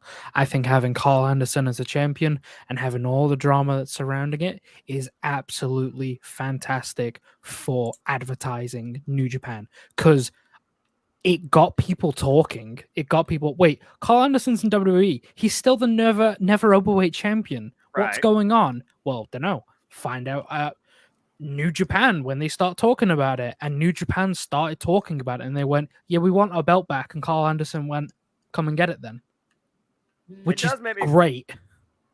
I can understand your standpoint too, but it does make me wonder if there will be more light shed on this during the press conference to come as well, because they gotta definitely add a bit more of a story aspect and maybe like a reasoning behind this, because it does feel like at this point, if Tama Tonga doesn't take this off Carl Anderson, then you're kind of holding the Neverweight Championship hostage. And I don't know necessarily if that's a good thing for the New Japan background of things. When I look at the New Japan environment, it's like, okay, what titles have been truly showcased on New Japan World besides Well, again, every Mhm. tile has their own set series and Yeah. tours, but honestly, the tile's been probably the most predominant on screen. And I can't believe I'm saying this. It's KLPW, and it's been a trophy. Um, Yeah, go ahead. go on. Go ahead. Go ahead, Jack. I'll try to get him when I So- need to get in later. I will say, if Tama Tonga gets this title back, he needs to be rewarded, dude. He is doing New Japan a solid. That goes a Exactly. long way, a very long way in this industry. Like, look Yeah. at the history that happened with the IWGP title when Brock Lesnar had the title and he was refusing to give it up. There you So go. we have that same situation here. Reward Tama Tonga if he's doing well.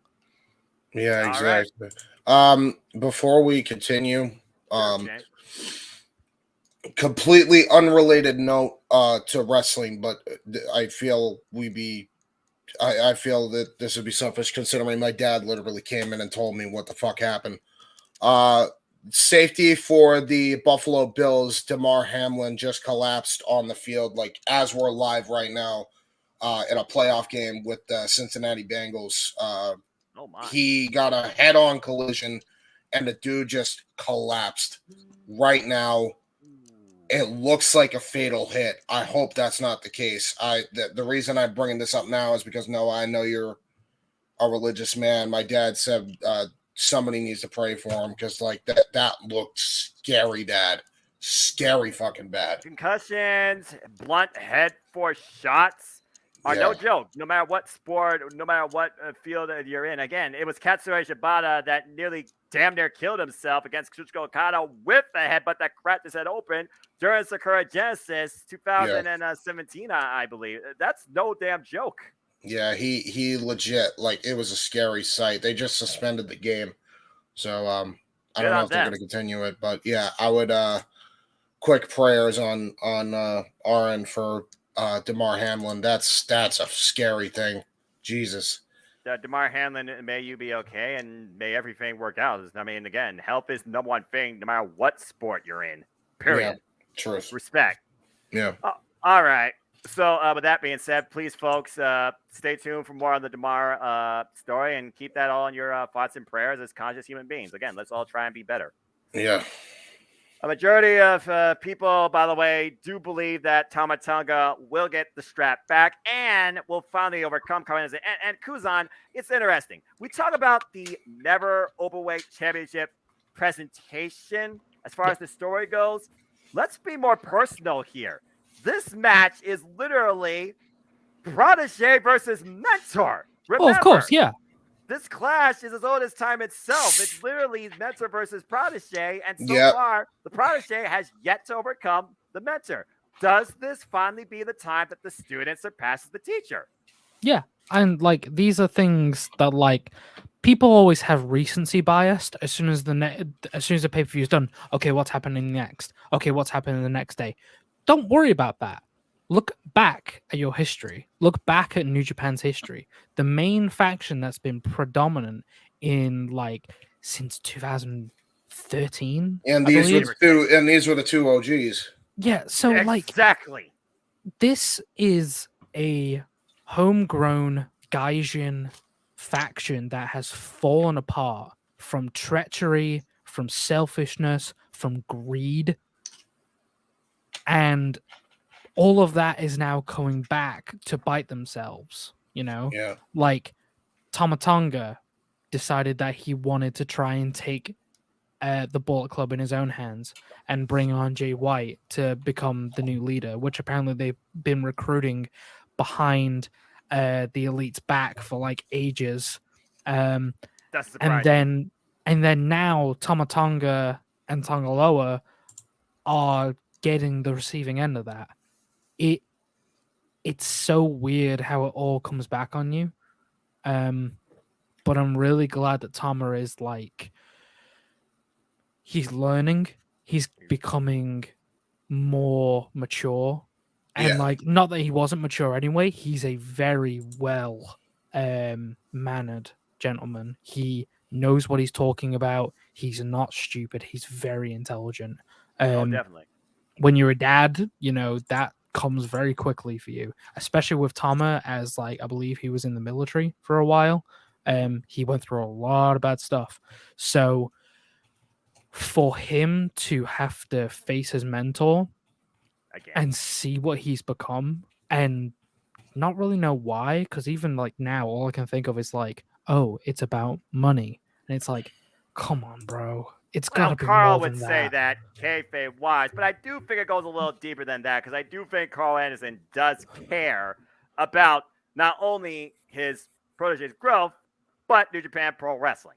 I think he cares about having his thumb over Tama Tonga. I think he likes having that control. Keep him under. What he doesn't know is that Jado has been teaching him the way of Hantai while he's been away. And the Tama Tonga that Carl Anderson is facing this Wednesday is not the same Tama Tonga that Carl Anderson once had under his guidance. Very true. All right. Well, great stuff, everybody. So we will see what happens not only with this story, but with the Never Openweight Championship and whether or not this is the only time we'll see it before the next big event show. Actually, are we all unanimous in Tama Tonga? I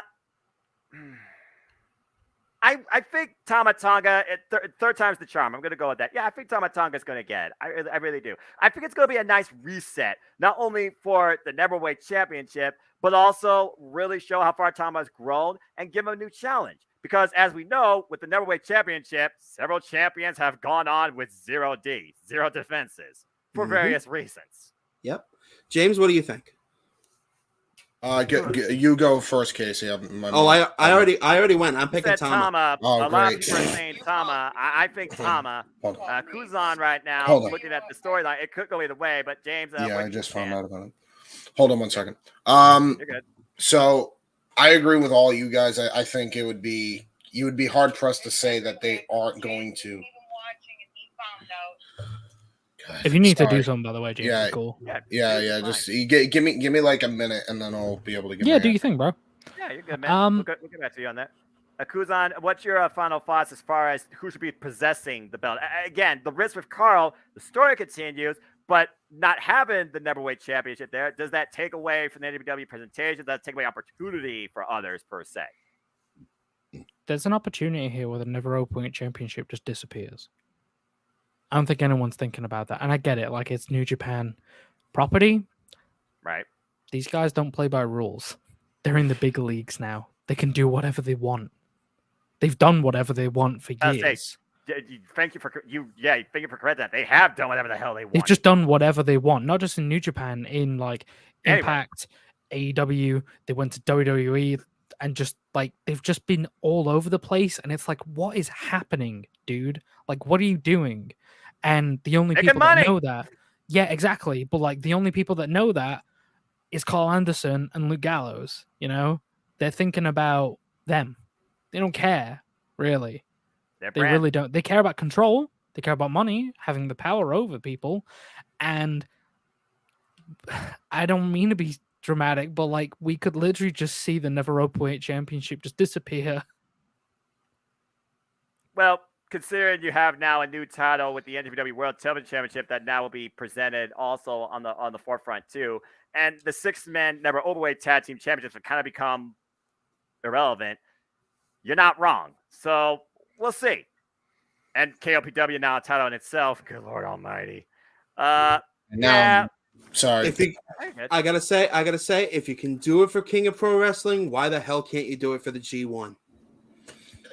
Kenny Omega, wow.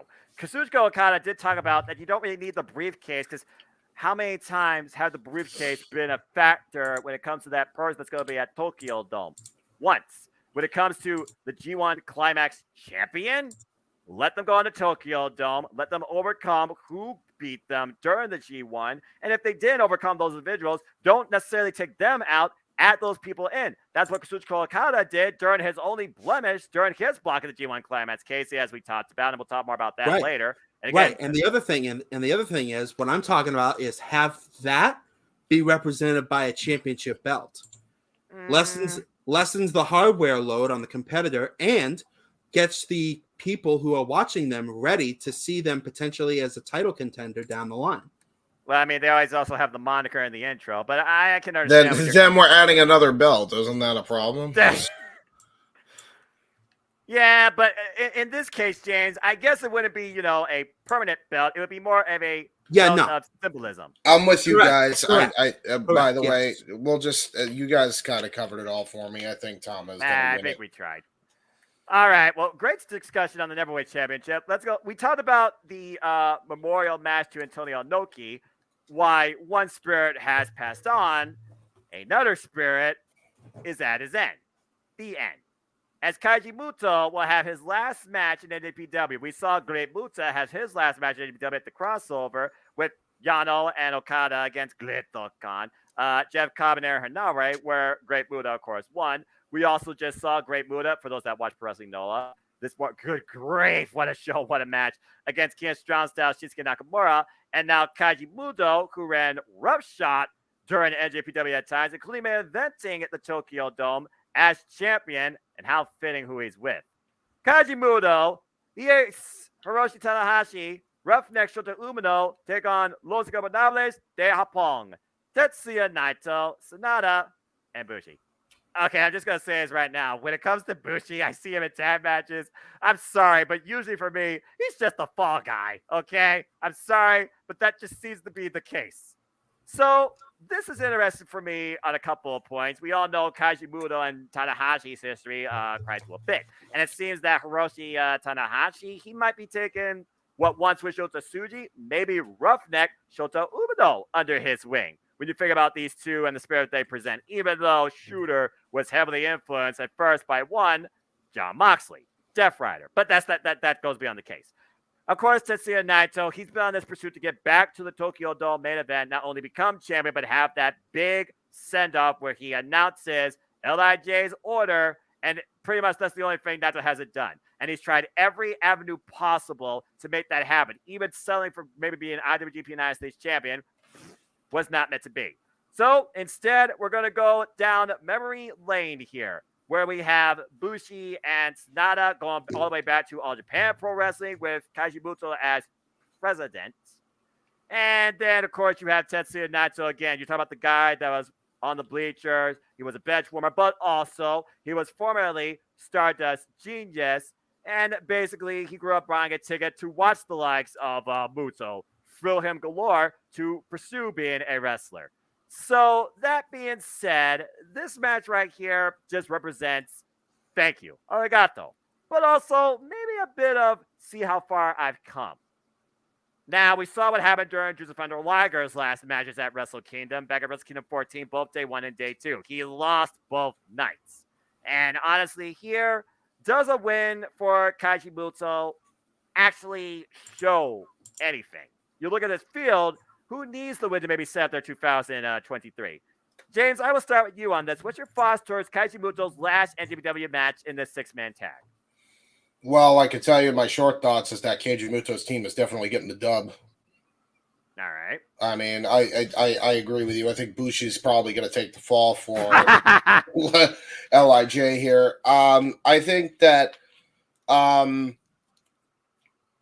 you already had one legend kind of go out on his back. I doubt they're going to do the other one. I know it was in a different company, but still, I doubt they're going to do that a second time, especially if it's in a six-man tag where everybody else is relatively protected. So I think this is it. I think this is a win for Keiji Muto's team here. Kuzan, we all know how, especially Sonata, is heavily influenced by the spirit of Kaiji Muto. He does the freaking Muto moonsault for Pete's sake. So what's your thoughts towards this? Let's just call it is. Send off for Kaiji Muto. Yeah, so Sonata, I know, is heavily influenced by Muto, and a lot of his stuff seems to be quite similar. But look, Los Ingobernables de Japón, they will always be on the same page, no matter what. Sonata has a lot of respect for Muto. Dude, Tetsuya Naito is going to beat the shit out of Muto. This He man, is the Rudo for a there reason. is nothing stopping Naito from absolutely sending this man to be bedridden. There is nothing stopping him. There is nothing that's going to be. This is his last New Japan match. Tetsuya Naito has no reason not to put Muto in a fucking bed. I would have Dude, said Not wrong. wheelchair, but there you go. yeah, well, like, I mean, look, okay. if you want to go there, Look, I understand why you would say that Bushi would probably take the pin, and I probably would say yes, he would be the one who would take the pin. I think Shada is absolutely fantastic. He's doing everything right. He's actually one of my favorite wrestlers going at the moment. He's doing incredible work branding himself. Tanahashi, he's always great. He's fantastic. It's He's like, Tanahashi. What it's else do you need Tanahashi, to say? dude. I'm about to say, You it's know, Tanahashi. What the hell are we talking yeah, about? it's like seeing on Muto's team. It's like Muto is the veteran. Tanahashi, he's like the generation after, and Shota, he is the generation of now. And I think that's a really good Dynamic. just inside It's funny. dynamic story there. It's actually funny that you bring that up, Kuzan. Noah will remember this. He actually is the one that told me about it and got me to check this match. You're talking about Hiroshi Tanahashi being the generation just after Keiji Muto. Those two probably had the best IWGP World Championship match of the early Wrestle Kingdom era. Yeah, I would agree with that, actually. I would very much agree with that. There's a reason why Tanahashi pretty much owns the Tokyo Dome. Mhm. Indeed. Dude, I know I keep saying it. Dude, Naito is going to beat the shit out of fucking Muto. Naito is going to murder this Like, man. you are going, old man, I'm going to take you out back. I'm going to make sure you remember this for the rest of your life. Remember for the rest that of your very short life. I don't care how much respect that Sonata has for you, potentially Bushi as well. You're going to go out of this company knowing that you are my bitch. That is how that's going to go. Well, it would be poetic justice considering back, and I wanted to bring this up because we talk about Tetsuya Naito, former Stardust Genius. It was this Stardust Genius back at Wrestle Kingdom 6 that faced Kaiji Muto one-on-one and lost. Dude, there has to be something there that's eating away at Naito. You can't What's just not eating away at Naito? Are you kidding me? You can't just like swallow a bitter pill like that. And Naito has been taking a lot of bitter pills up until recent years, Yeah, no kidding. So a lot. So there is no doubt in my mind that this man is going to try his best to put this man in a 6-foot grave on his way out. All right, fair enough. And again, like I said, Roughneck Shota Umino right now channeling kind of that spirit of Tanahashi. I'm very interested to see how these two work together. So again, is Kaiji Muto going to be the guy leading the team here? Is Tanahashi going to be the guy leading the team here? We all know who's leading the LIJ side of things, and it will be Tranquilo for a bit, but I think that's going to break down rather quickly. All right. I like everybody's thoughts there, and Kuzan just went right into it. Casey, do you disagree with Kuzan's take about what Naito more so particularly might do in this 6-man tag against Kaiji Muto? Because it looks like more majority people, they're going with Kaiji Muto's side here. I disagree not Kaiji one Muto, whit. that phonetics, however you want to say it. No. I disagree not one whit. All right, then. I think we about covered that as well as could be. So I feel like we're all going with either Keiji Muto is sent out on a Blade of Glory or Tetsuya Naito make sure that he literally is rendered to Stardust. Former Stardust Genius get his revenge. How fitting would that be, by the way, if he did that move versus Destino? Bushi's definitely going to blind Muto, by the way, in this match. He's going to try his best to blind him. Bushi knows how to throw miss. The faster that happens, I would say try it straight away. If he can do that straight away, this match could end really quickly. Fair point. All right, good stuff, gentlemen. Let's go ahead and move on now. We're getting towards the end here to, well, this is going to be interesting.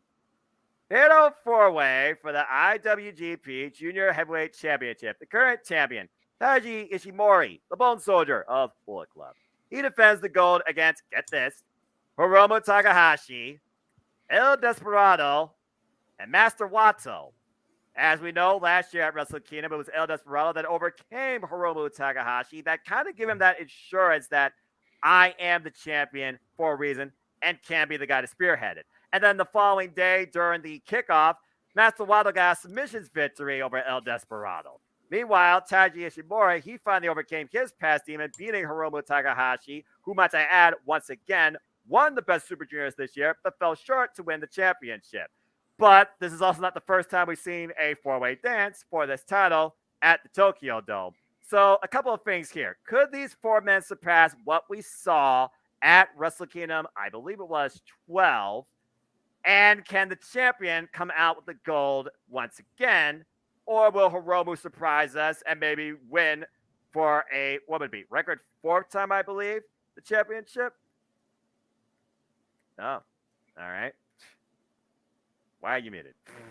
Oh, no. I'm pointing to James. I want him to go Oh, first. you wanted James to kick this thing off. Okay, I'm fine with that. Oh, by the way, James, have fun with this because my poll, it's almost literally split down all four ways. Oh, man. Some tells me this is going to be a win for Takahashi, and the only reason I say that is because I feel like this fight between... I feel like they're going to go into a one-on-one program between Taiji Ishimori and Hiromu Takahashi, which it doesn't surprise me. You know how long feuds go for in this company. Well, also Hiromu, he's the one guy that feels like my only goal at this point, while I'm still a junior heavyweight, is to make the junior heavyweights be the main event at the Tokyo Dome. Last year, they were the semi-main. This year, third one in the card towards the end. Yeah, yeah, man. For me, I genuinely feel like this is going to be a win for him just because he's the spearhead of trying to make this division mean something. Could be wrong. They could give it to somebody else, but I just don't see that happening. I think this is going to be a win for him. I'm looking forward to the match. I wouldn't mind either one of these guys winning, really. Right. I have no issues with any of them, but I think it's just going to be a win for Takahashi since he's kind of the face of the division right now, much like Will Ospreay was the face of the division while he was on top for all those years. So I think it's going to be a win for Takahashi here. Ticking time bomb in this case. Okay. Casey, as we know, Hiromu, he had a chance. He came up short, but Taiji Ishimori, he's kind of preserved himself as champion for the most part this year. I mean, when Time Splitter Kushida came back, he refused the challenge for him, and unfortunately, when Kushida got sick, Master Wato, he did come into that spot, and he got the better of him in a non-title affair during Declaration of Power, and next thing you know, we have all four of these men at each other's throats. At one point, we had an impromptu tag with these four men where nobody really coexists with each other, but Taiji made sure that I'm the guy who still talk about at the end, even if my side didn't win. So honestly, is a new champion maybe needed for this division heading in 2023? And could this finally be Master Wato's time to finally claim this championship? Why the other two challengers are former IWGP Heavyweight Champions. What's your thoughts on this? The way to the Grand Master is wide open for Master Wato, and on this night he needs to take it and not let it go until it is firmly his. I'm picking Master Wato to win, to walk out of this craziness with the IWGP Junior Heavyweight title. All right, well, history being made. So let's see here. 21% went with El Desperado, 21% went with Master Wato, 21% went with Taiji Ishimori, 35% went with Ticking Time Bomb Hiromu Takahashi. Kuzan, what's your thoughts towards the junior heavyweight division, especially when we've seen the likes of people from, I don't know, Impact Wrestling involved lately, Bullet Club. I mean, Chris Bay, Ace Austin, I wouldn't rule them out. ELP, I know he's now a heavyweight, but who's to say that maybe he won't maybe one day go back after this? Who else might step up? Is it finally Master Wato's time? What's your thoughts towards this four-way dance? I believe this is the second four-way dance for this title in Wrestle Kingdom history. So I think it is. I think you're correct. the IWGP Junior Heavyweight Championship is quite special to me. It's my favorite title ever. I think Respect. I think it's my favorite title. Now, is that in terms of design or in terms of history? Oh, both. Both, Okay. yeah. Yeah, in both. Okay. Fair Dude, enough. we need some new people in this division, though. I Like, agree. damn, bro. And you're not Like, wrong. You Yeah, are not like- wrong. they lost Will Ospreay, obviously, and I'm happy Will Ospreay is doing what he's doing now. You know, he Yeah. definitely deserves it. He's put more than enough effort for anyone to say that like Ospreay should. Because I had a load of people like say like, "Oh, I wish he would have stayed as a junior heavyweight," and I'm like, that's kind of unfair Yeah, because yeah, you Panther want your building. wrestlers to progress. Exactly. But we need some new blood in this junior heavyweight division. And we need it bad. Yeah, I agree. I think Master Wato, aka Kawada, is Kawado, I think is pronounced his former name. I'll have to look it up. And no, Yeah. I'll have to look it up. But dude, Master Wato is awesome. He Yeah. is so sick. He kicked my ass so much in Fire Pro Wrestling World. This dude refuses to take any of my moves and stay down. No, I agree. I think Master Wato should get it because, like, if it's given to anyone else, I don't know how you expect people to like keep any interest in the championship.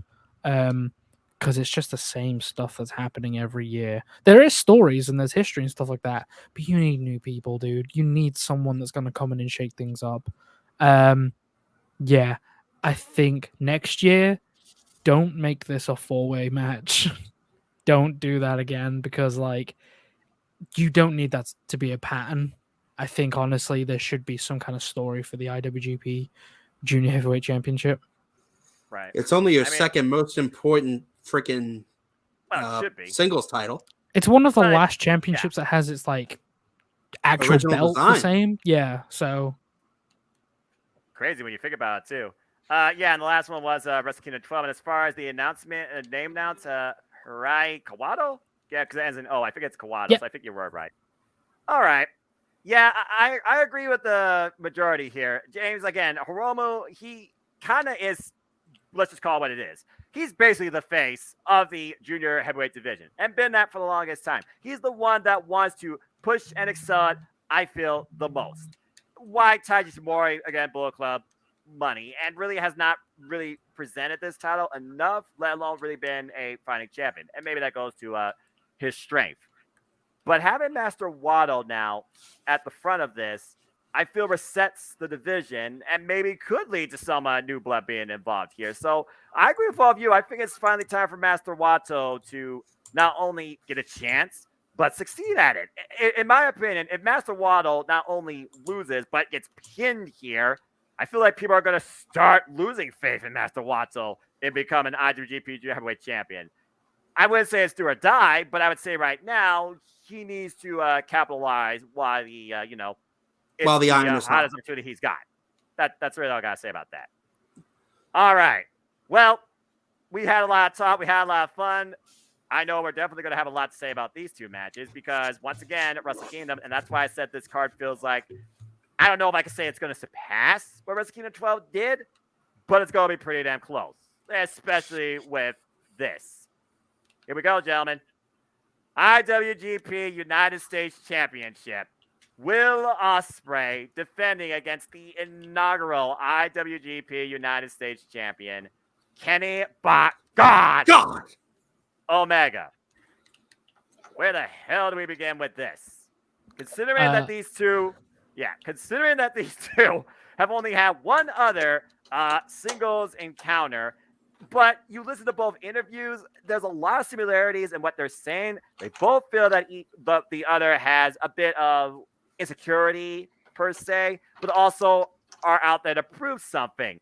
Is Will Ospreay and Kenny Omega's shadow? Did Kenny Omega fall short of his own expectations of what he thought he should have been perceived as in New Japan Pro Wrestling? You go all the way back to Wrestle Kingdom 13, where he feels like when Tanahashi won, the people were cheering and crying the fact that Tanahashi won, Kenny Omega is no longer the face. But since Kenny Omega left JBW, has it benefited or hurt the company. Does Kenny Omega have anything to gain? Once again, getting something back that he believes is his. Is he right in saying that anybody that wants to try and do what he did, not just from an athleticism standpoint, but from a presentation standpoint, speaking and embracing the Japanese culture, is everybody just trying to be, a Kenny Omega wannabe? Is Will Ospreay just trying to find himself? There's a lot of psychological warfare, especially to take away here, versus just figuring about both men's capabilities and the risk they'll take in the ring.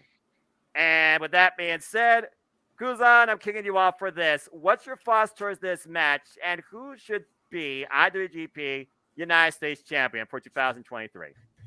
So, before I say anything, can you put this graphic up back real quick? Absolutely. Okay. Can someone please repaint this damn belt?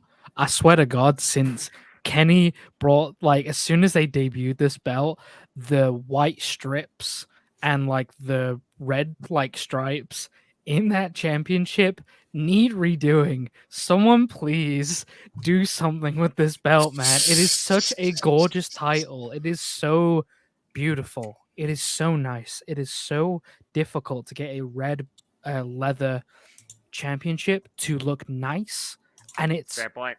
it's near enough perfect. It's probably one of my favorite United States championships in any company. I agree. Will Ospreay and Kenny Omega are who got me into New Japan Pro Wrestling. They are the reasons that I got into New Japan Pro Wrestling at all. Will Ospreay, because he's from Essex, he's from the United Kingdom.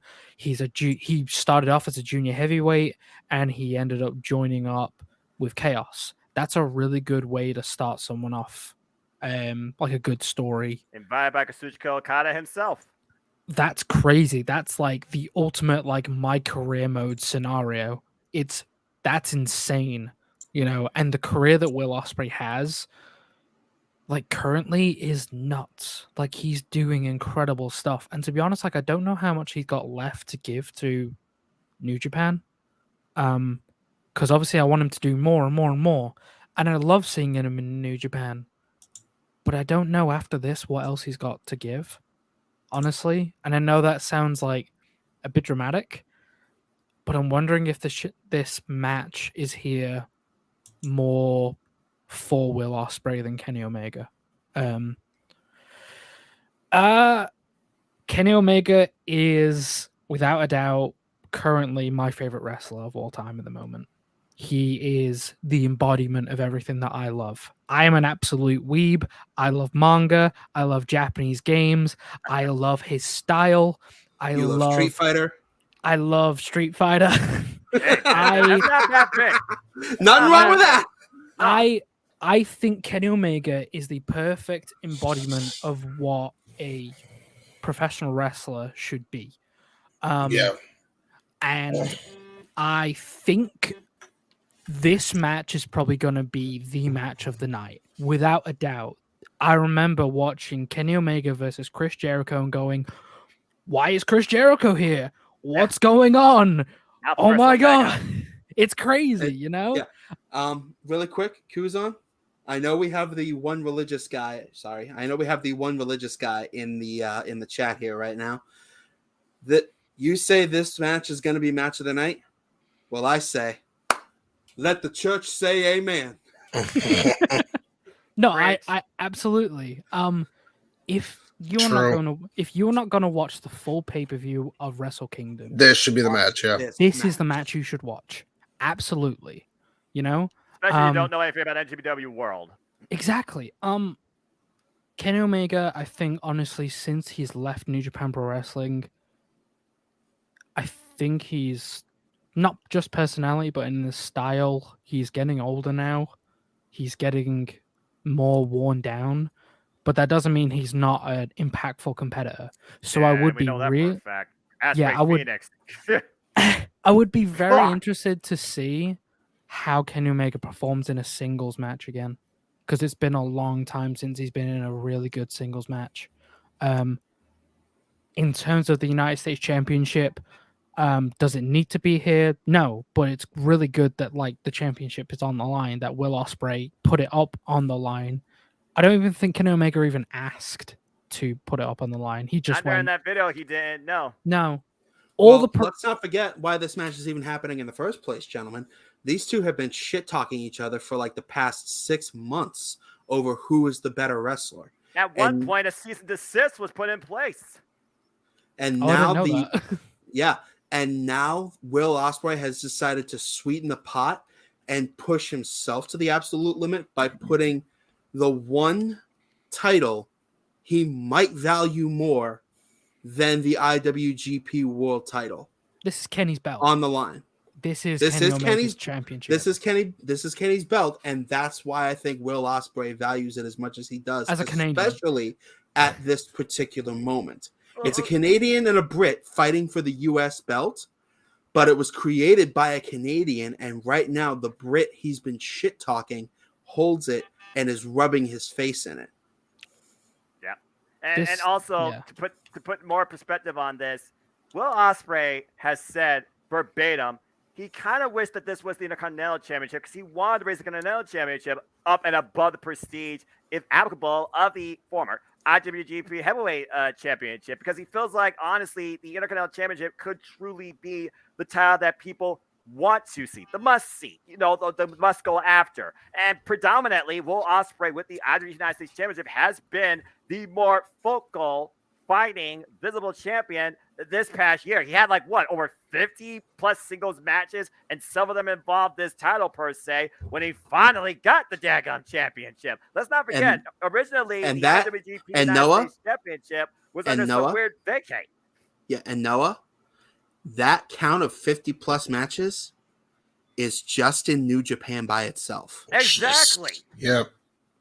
So I will say, I absolutely believe the United States Championship has completely replaced the IC Championship. At this point, I would agree. At this point, that's just how it is. And honestly, that is all due to Will Ospreay. That's due to Kenny Omega. That's due to Jon Moxley. Jon Moxley's run with this championship was insane during the pandemic. It was absolutely insane.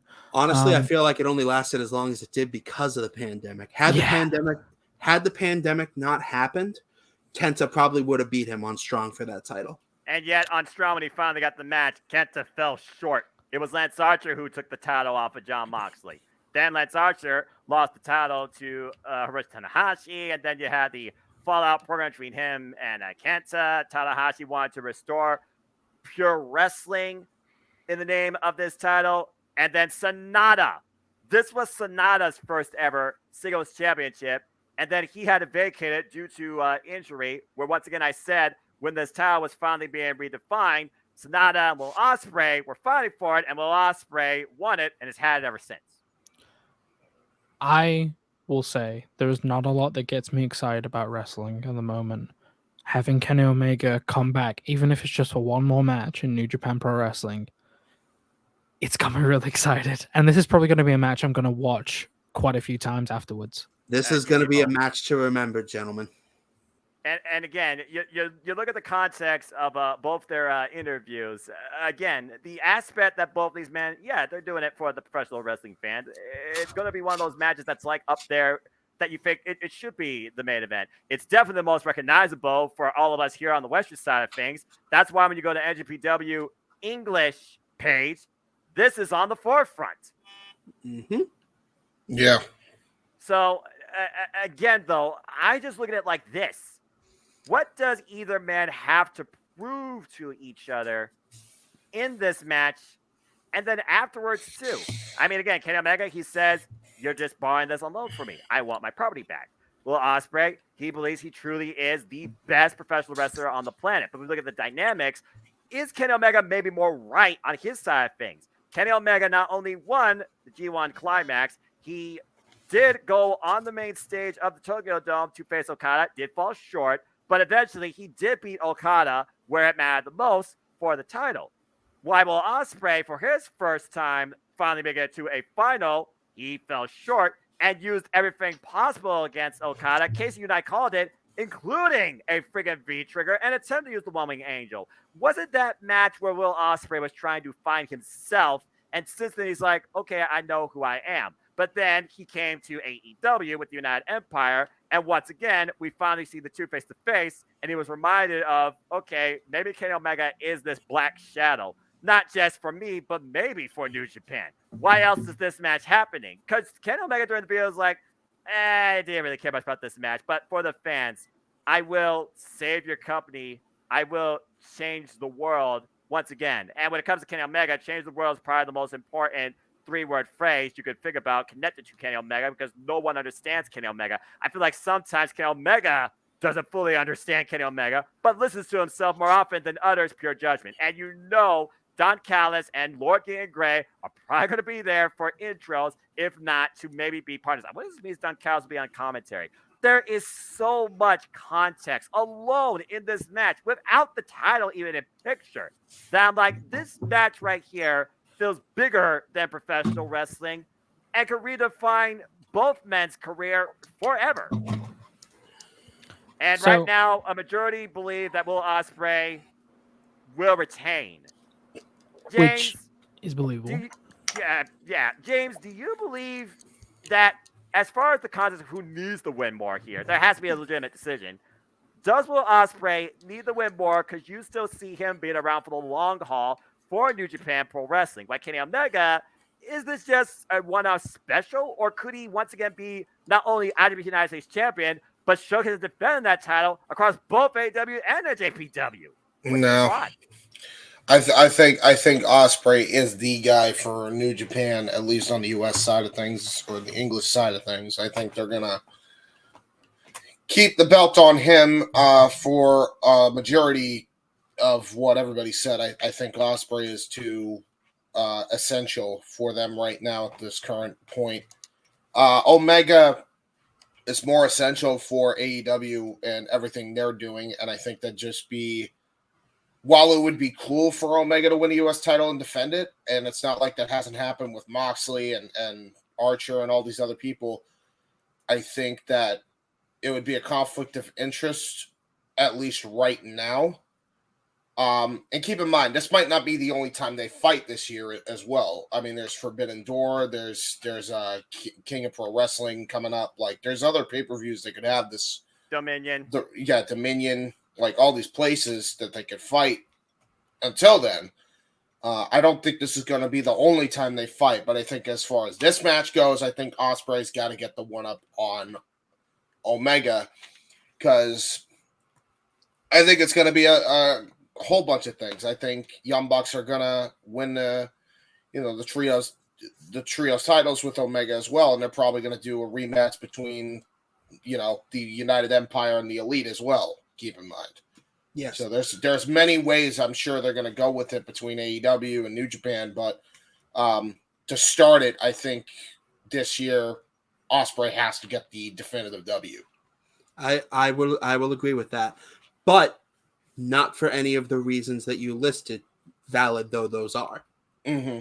Well, go ahead, Casey. The big reason I am picking Ospreay to win this match is, like I said, he and Omega have been shit-talking each other for the past, 8 months.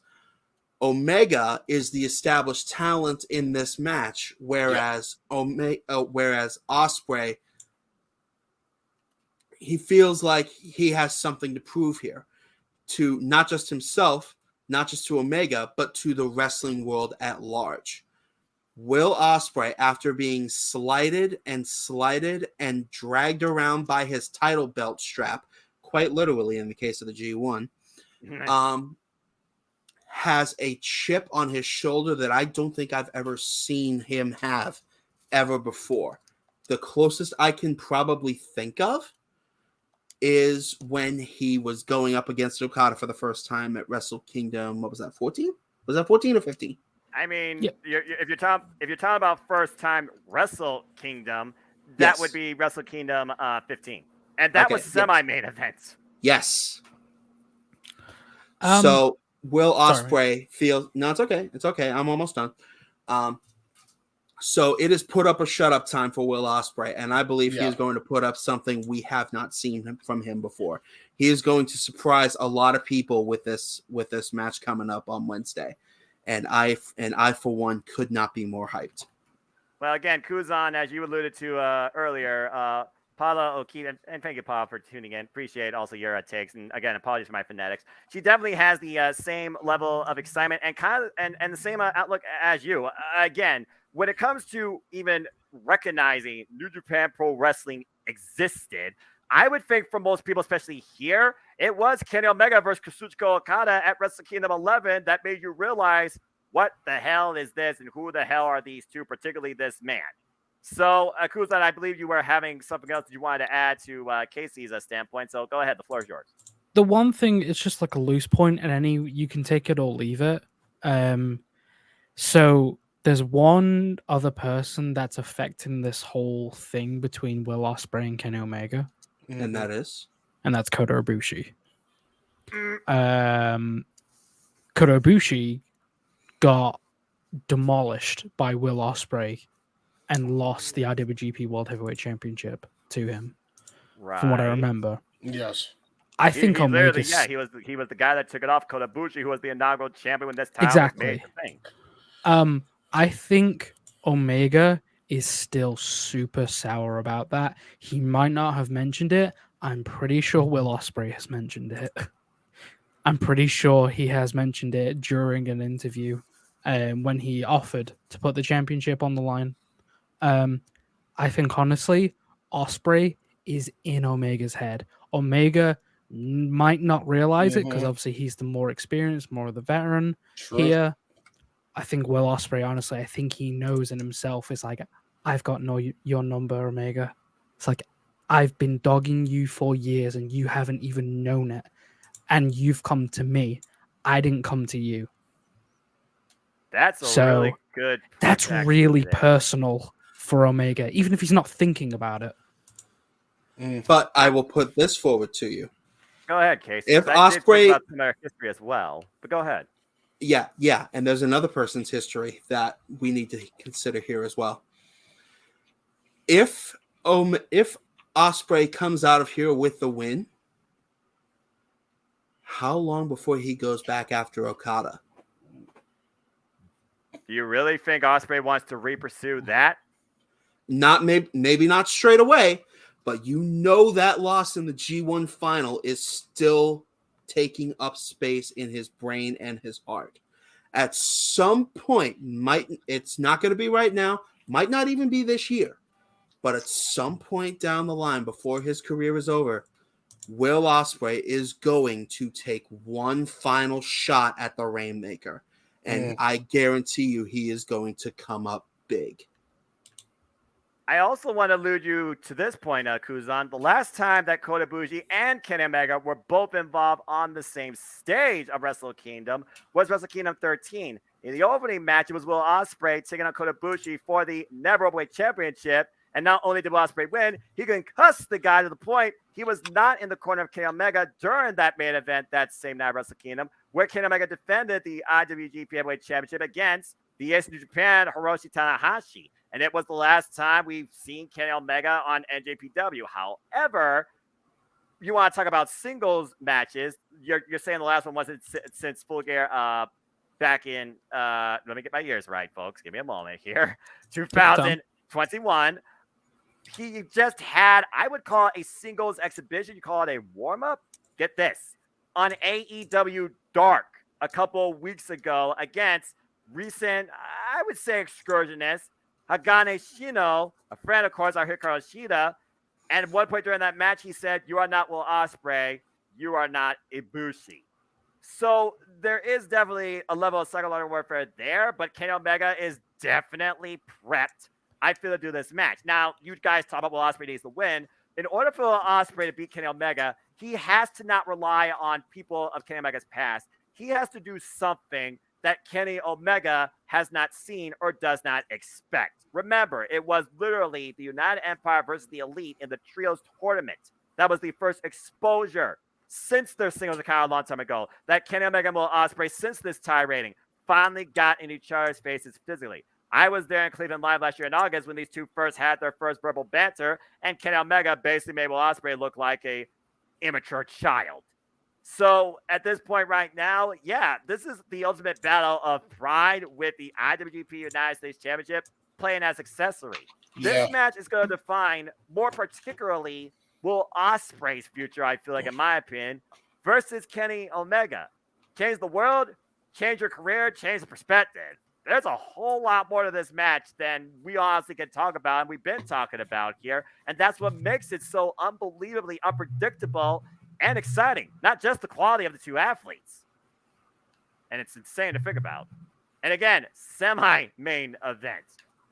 Remember, Which means we Alpha still have one more match to cover. I know, right? Yeah. Alpha and Omega preceded Kazuchika Okada versus Tetsuya Naito, and Okada came in as champion and left as champion.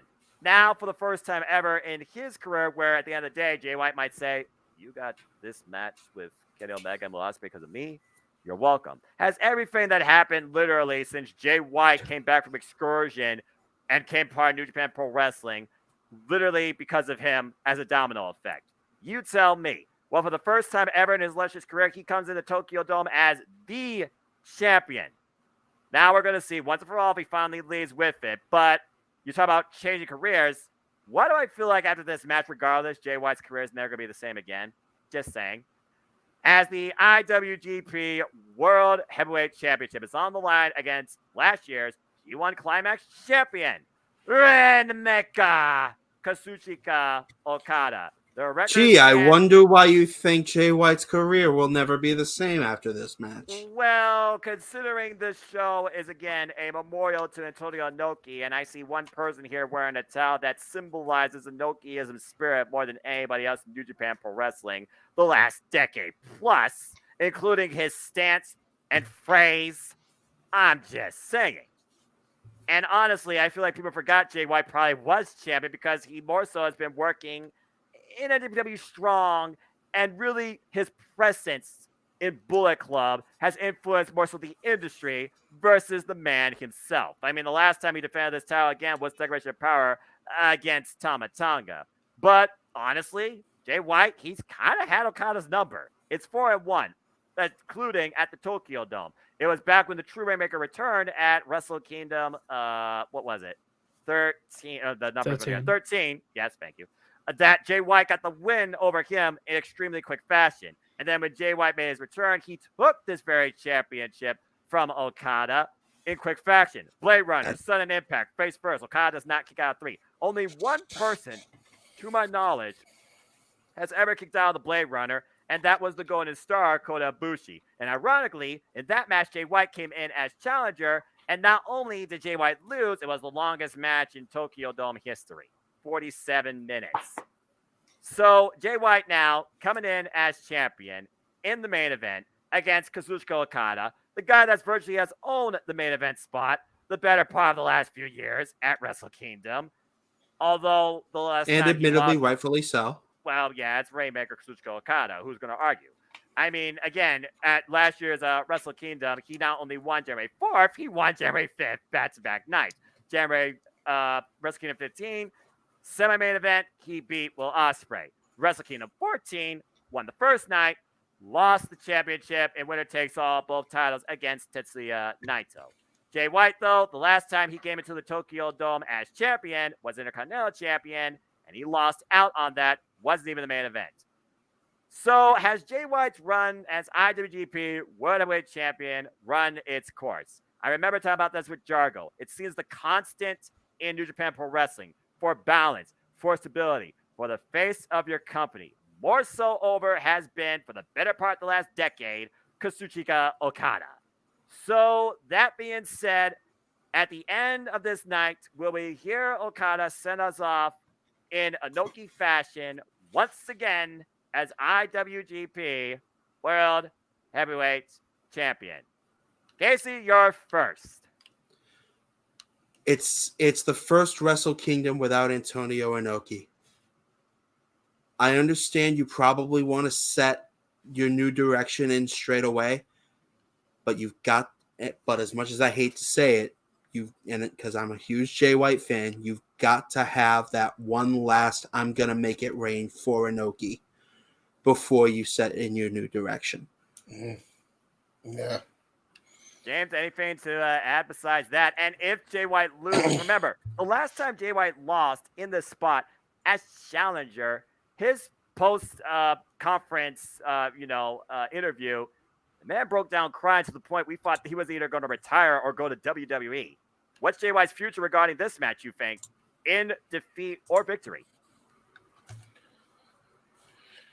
I think it's not going to be over for Jay White in Japan. I think he's going to stay, but I agree with Casey that with everything that happened, I doubt they're going to not give him that win. I think he's got to get the W. I wouldn't be mad if Jay White won either, but something tells me they're not going to go that direction. I think they are going to give it to Okada just for the tribute to Inoki. And since he's kind of been bearing that towel in his honor, I doubt that it's going to be anything other than that. It's going to be a 5-star classic, I'm sure, because they always do. Because it's Okada and Switchblade. Yeah. They always put on great matches. But, particularly Okada, who's been nominated probably wrestler of the last decade. Yeah. I mean, I will say, not without merit either.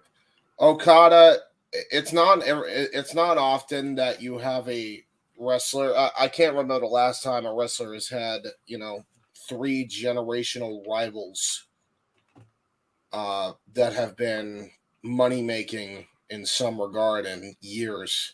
And in Okada's case, those of course are Tanahashi, Omega, and now Jay White. Yes. So it's like, and Ospreay too, actually, now that I think about it. So he's actually that makes 4. Basically. Okada's 4 horsemen. But not doing that small shuffle too. So I think it's got to be Okada just because of the tribute to Inoki. I think they're going to go with that and then go from there. But I don't think it will last forever. I think Jay White will bounce back. It's just with everything recent events happening, I just don't see him losing now. There's no way. Any other time I would have said Jay White takes this. But now I know Okada is taking it. Fair enough. Kuzan, majority believe that Okada will get the belt back. We talk about Bullet Club. We talk about leaders and exchanges. Usually after a big-time loss, we've seen a changing of the guard. I just got to put it out there. There's been budding over time lately when it comes to who's the true leader of Bullet Club. Is it Jay White or is it Evil? Bullet Club, of course, being founded in Japan. Gato, the blacksmith at this point. Let's not forget about him. Can that become a factor in this too, considering the history, of course, with Gato and Okada as well? That I'm sure there's no love lost.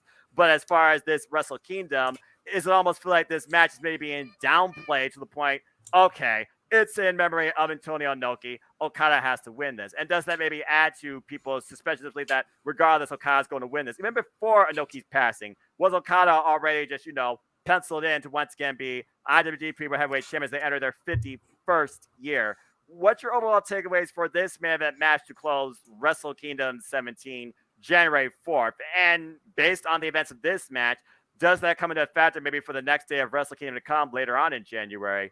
What's your thoughts towards this? Again, Wrestle Kingdom sets up the year kind of for New Japan Pro Wrestling, especially the face of the company. So what's your take? My head is telling me that it's gonna be Okada again. And I'm not too thrilled about that, to be honest. I understand why, but damn dude, another year of Okada. I like Okada, I love Jay White. I think he's awesome. I think he's sweet. I think New Japan can lay that hat on him. Would it be safe to say he's too sweet? Oh my god, bro! You knew he was going to go there. We gotta talk about this. Nice. To go along with Kuzan's point, I do think Jay White, when it comes to his storytelling, because that's really what his matches are a lot of times. Storytelling is very underrated, and why it does seem like a more longer-paced match where the viewer might fall out of it at times. For Jay White, it is a style he really has kind of adopted to his own, and now he's IWGP World Heavyweight Champion. Yeah, he definitely has a strong style fighting, strong style. Physical. There's no doubt about that. The thing I'm curious about actually is the fact I'm wondering if this would be the time to get Gato and Okada back together. Yeah. I know that seems like really weird, but like if there was ever a time to put those two back together, now would be the time. Jay White blames and- Gato for the loss. No. Well, he not necessarily that he blames Gato for the loss.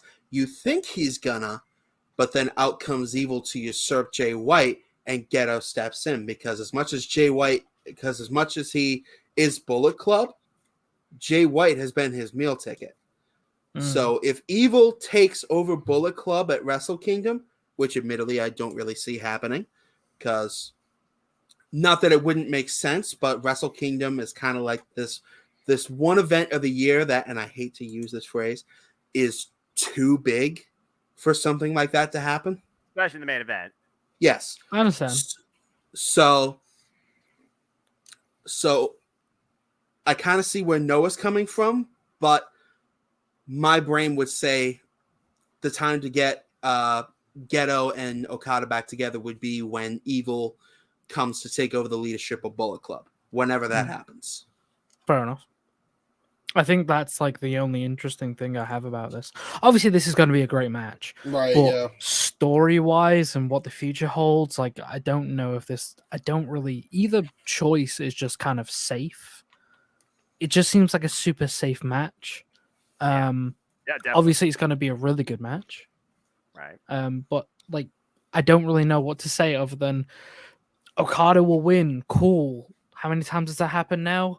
But to see like the ending of like Jay White continue his reign, and just leave it at that with no promo or anything, because I know he loves talking. Oh yeah. But just having him leave, being like awarded the championship, obviously by the referee, and just walk out, I think that would be a good closing statement. Actions speak louder than words.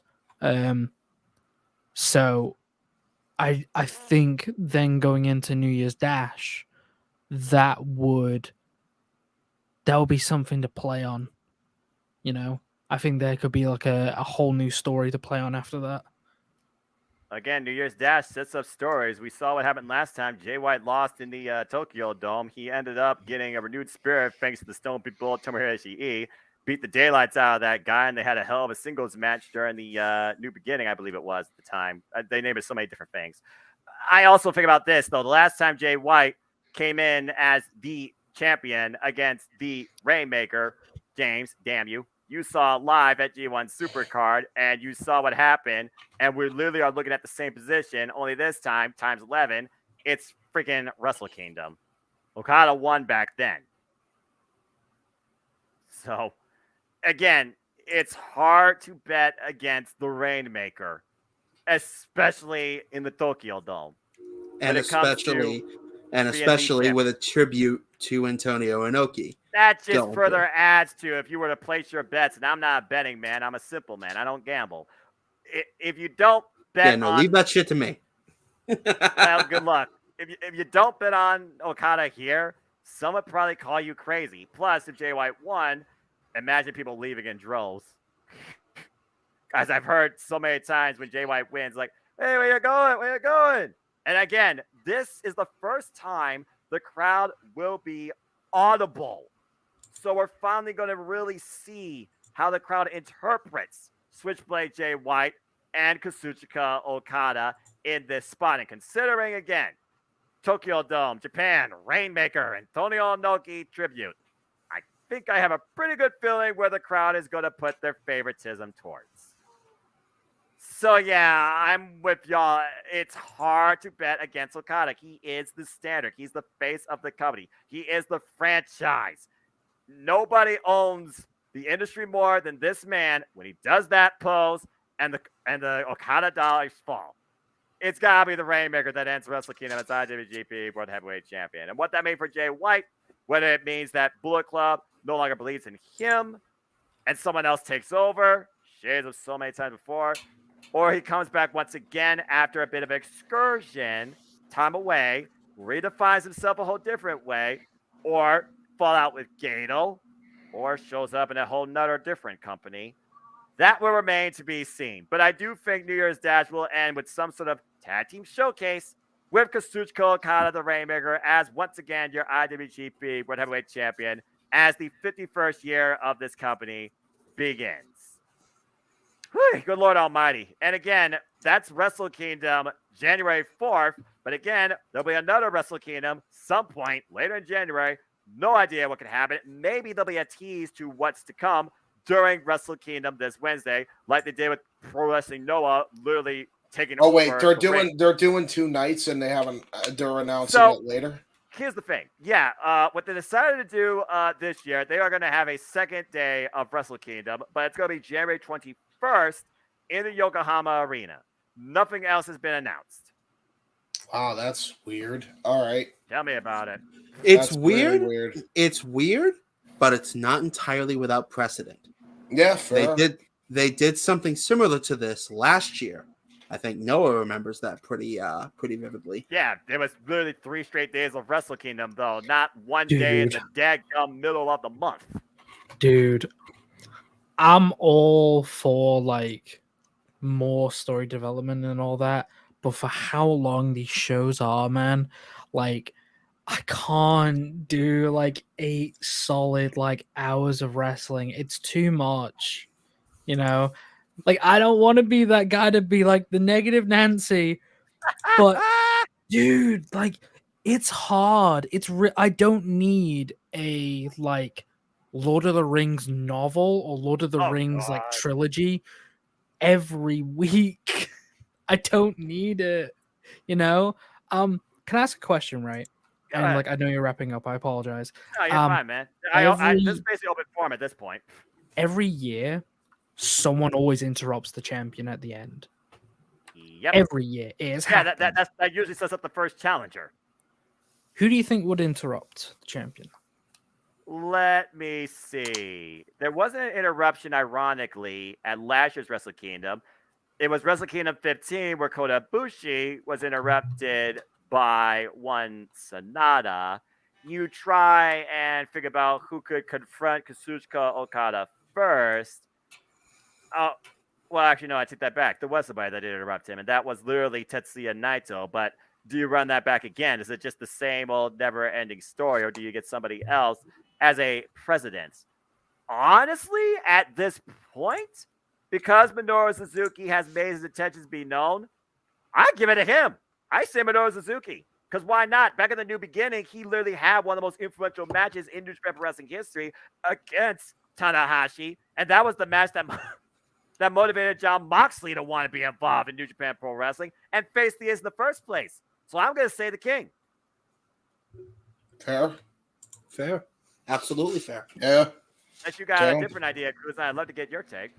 No, I think that's a really good idea. Again, it's just like this is purely hypothetical. Exactly. If Carl Anderson ends up losing the Never Openweight Championship, I think that would be a really good move. I think that'd be a really good move storyline wise. Having a WWE superstar steal the World Heavyweight Championship. Oh, hell no.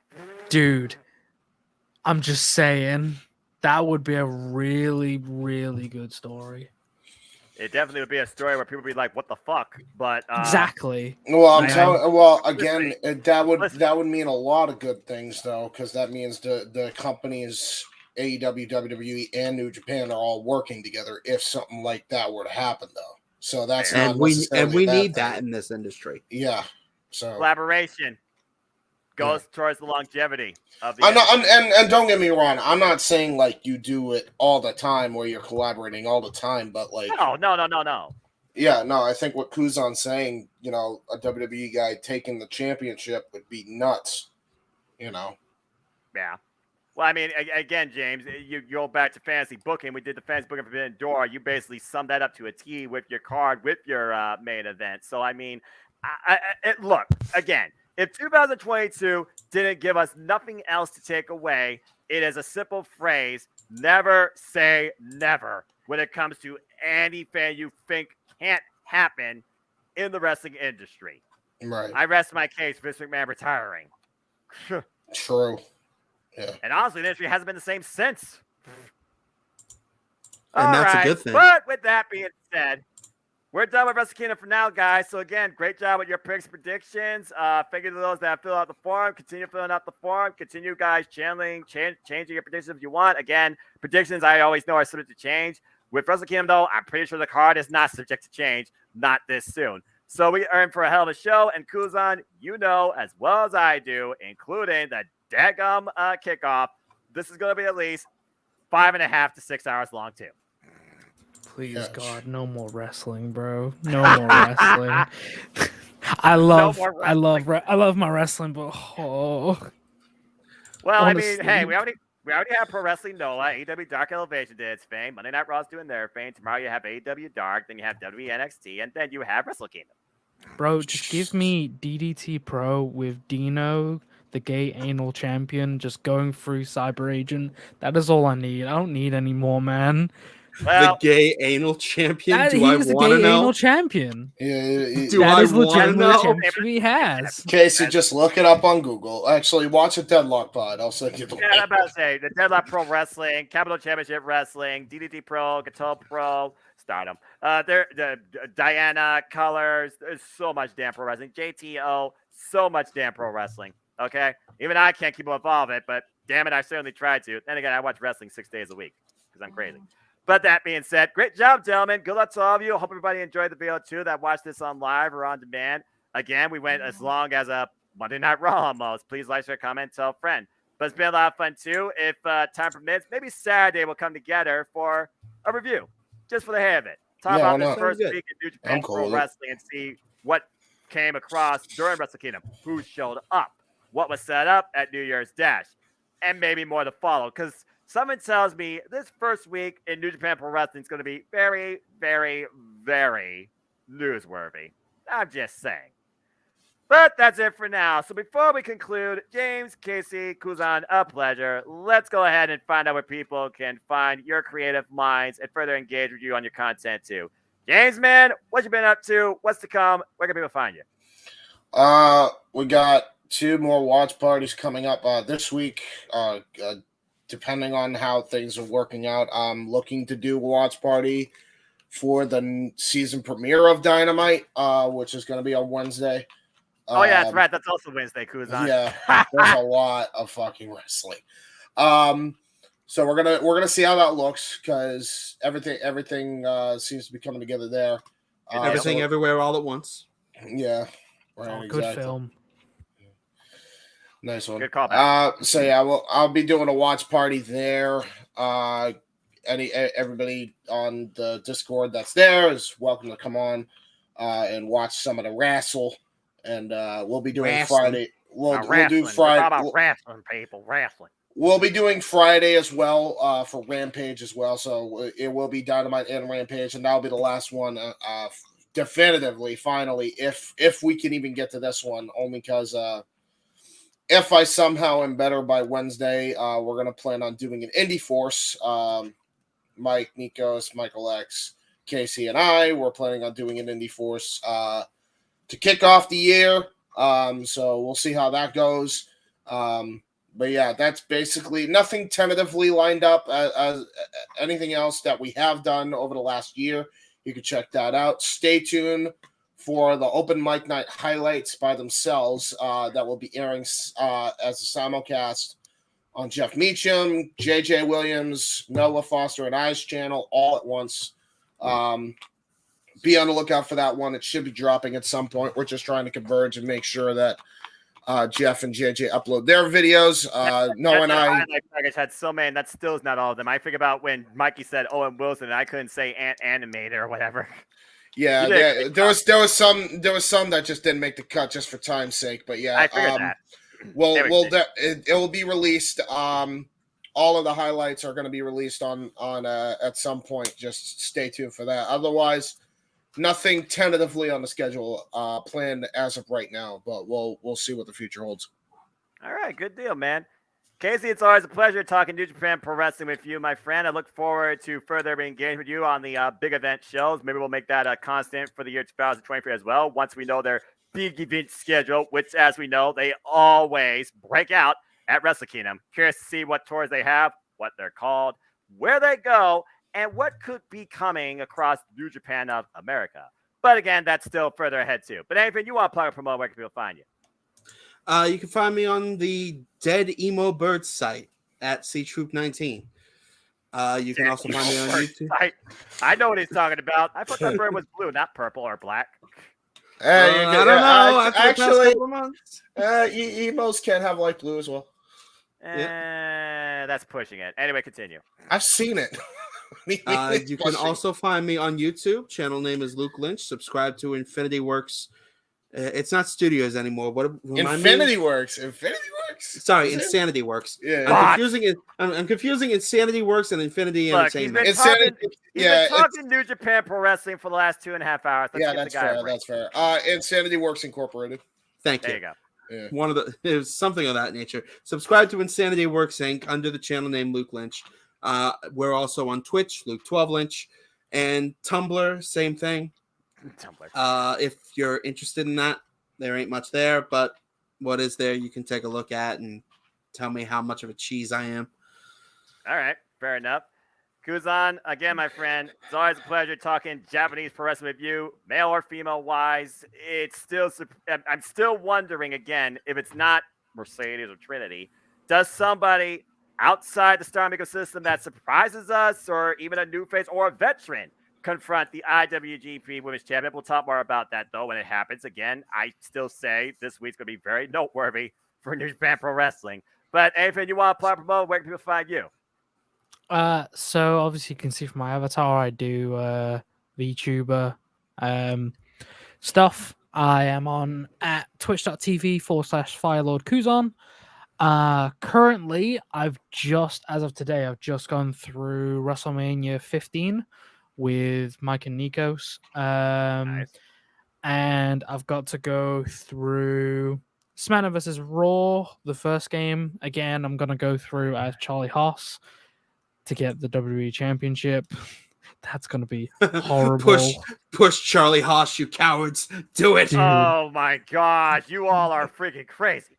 Dude, Charlie Haas, like if I've done SmackDown vs. Charlie Raw Haas was already. a Haas.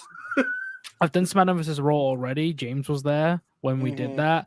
Yeah. And I did the harem storyline. There's a harem storyline in that game if you don't go for the championships. So you get like a load of divas. But now I'm going for the championship because it's a different storyline. And then I'm going to go through SmackDown vs. Raw 06 as Stone Cold. And he's voice acted and it's awesome. It's so cool.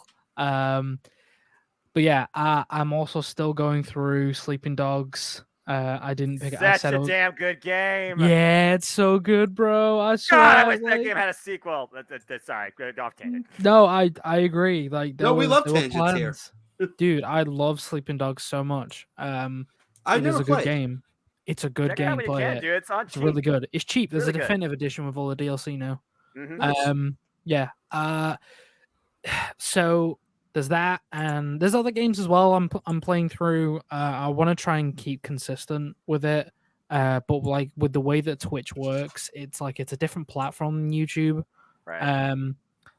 And it's like you kind of have to schedule everything, and like to keep it a schedule when you're trying to like also live a life as well. It's quite difficult. Right. And watch wrestling in your own spare time. It's just like it's a lot of work, bro. Life is work, too dude. much. It's a lot of work. work. Yeah, So but it's worth it. yeah, so it's mainly, Philo Kuzon on Twitch. There is wrestling there, but there's also non-wrestling stuff. Either I'm on my own or like other people are around. So yeah, just pop around, give us a follow, and then it'll notify you when I go live. Cool deal, man. And I think there's probably maybe one non-wrestling video on my YouTube channel, and it was just the Horizon Forbidden Wrestling reaction. I've got to run this back. What? Kuzan, probably, I don't know if Kuzan remembers this, but I've got to ask, do you have a Pornhub account that we can promote? Yeah, you can follow me on my Plexi Storm, streaming services. I'll be playing Katawa Shoujo, Sakura, beach fantasy, like whatever, bro. Like whatever's Nice. there. Nice. I don't know if Plexi Storm's actually even a thing anymore. Actually, Probably. I I'll don't have to think check so. that. Yeah. I don't think it is a thing actually. I'm No. sure PlayStation Store has you covered in some sort of way. Oh heavens, yes. So If nothing else, you got the volleyball game with the models. Oy. Dead or Alive. Dead or Alive Extreme Beach Well, Volleyball. yeah, Yes. there's that too. I mean, I'm not trying to encourage anything here. I'm just saying. You Not can, that you speaks can, from you experience. can I watch love it how- I've seen it at the store. I can love watch how those perfect games. it is. The religious man in the chat is actually trying to stop us from going to hell. you can watch me play Sims 4 with my Lovers Lab mods. You know, donate and see what happens. Nice. It's crazy. No, no. For most people who will like want to come over and like watch the wrestling stuff, Yeah, there's this plenty is of with the wrestling Triple stuff X there. real quick. Folks, relax, all right? This may be a Japanese predictions video, but there is no Watch Rumble hentai here. Roses. You know, Rumble Roses is a genuinely good game. Yeah, actually, definitely. legitimately. It actually It is. is. It It's made really by is, Ukes who actually. made the It's, like, SmackDown vs. stupidly Raw fun. games. They made the Yeah. Wrestle Kingdom games. It's Yeah, amazing. Hot It's Chicks even out of the equation. It's actually really fun. It's amazing how many one-on-one. That's a whole subtangent conversation for another video. Just go to the show, folks. I actually ain't 100% all things wrestling. I actually am a gamer. It's amazing how many one-on-one fighting games, especially out of Japanese influence, have really carried through still to this day. Not even graphics-wise, but just the context and the actual gameplay itself. It's almost like those games, they hold up despite the gameplay, but maybe it's just because of the simple mechanics versus now when gameplay is like, I gotta push 2 or 3 or 15 damn buttons to do a freaking combo. What the hell? Yeah, it's What honestly. the hell? Said the preacher man. Honestly, with games now, a lot of it seems to be presentation first, gameplay later. Ding.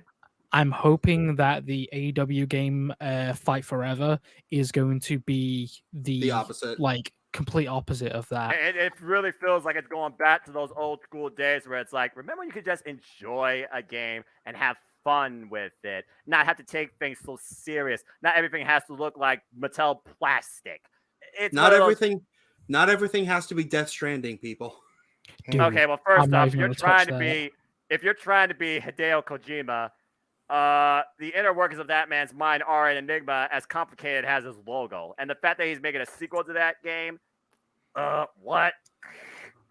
Listen, my name is Hideo Kojima, and I like to put I like to put tentacles in my like BB pods and confuse the Aye. hell out of people, and just spend all the money that I own. Please, Well, I like have to a make problem. I like to make games about funky fetuses. I have a I'll problem. stick to Sega and Yakuza. Thank you. One more thing. When the Silent Hill games come Yakuza, out, that's also really good. Yakuza's really good. Yeah, I think I mentioned that last time. Yeah, you did. when the- And they have when- how many Yakuza? There's like 6 different Yakuza games in the series. That's just the number ones.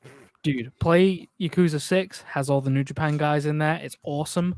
You said that Okada kicked your ass. I did. Yeah, dude, Okada beat the hell out of me, man. He whooped my ass. No, when the Silent Hill Oof. games come out, because there's remakes and there's like new games coming out, I'm gonna be playing all of those games. There you go. If you don't play horror games, but you've wanted to get into horror games, I would absolutely recommend going through the Silent Hill 2. I thought you were going to say The- Ghostwire Tokyo. What happened to that game? I'm not even gonna open that one up. I don't even know what happened to that game actually. Yeah. No, play some Silent Hill games. They're really good. Fair enough. I mean, you know, like yokai-based influences and spiritual culture, connecting with the afterlife. It was close to. It wasn't a launch title, but it was pretty close in the early stages of a PlayStation 5 development. All right, game over. Okay, folks, we're done with the games in case we lost you. But yeah, follow Kuzan for all sorts of things Japanese gaming, where at the end of the day, when you play these games, it's not more so about going for a storyline. It's experiencing as close to a culture in Tokyo as you can get virtually. 5 promoter Without mode, hentai, most baby. That without hentai most time, but I digress. All right. Well, Depends on where you look. Yeah, Sleeping just- Dogs. I don't Winning. think has that. Not that I'm thinking about the map right now, but Yeah, okay. just go. No, Yeah, that's it.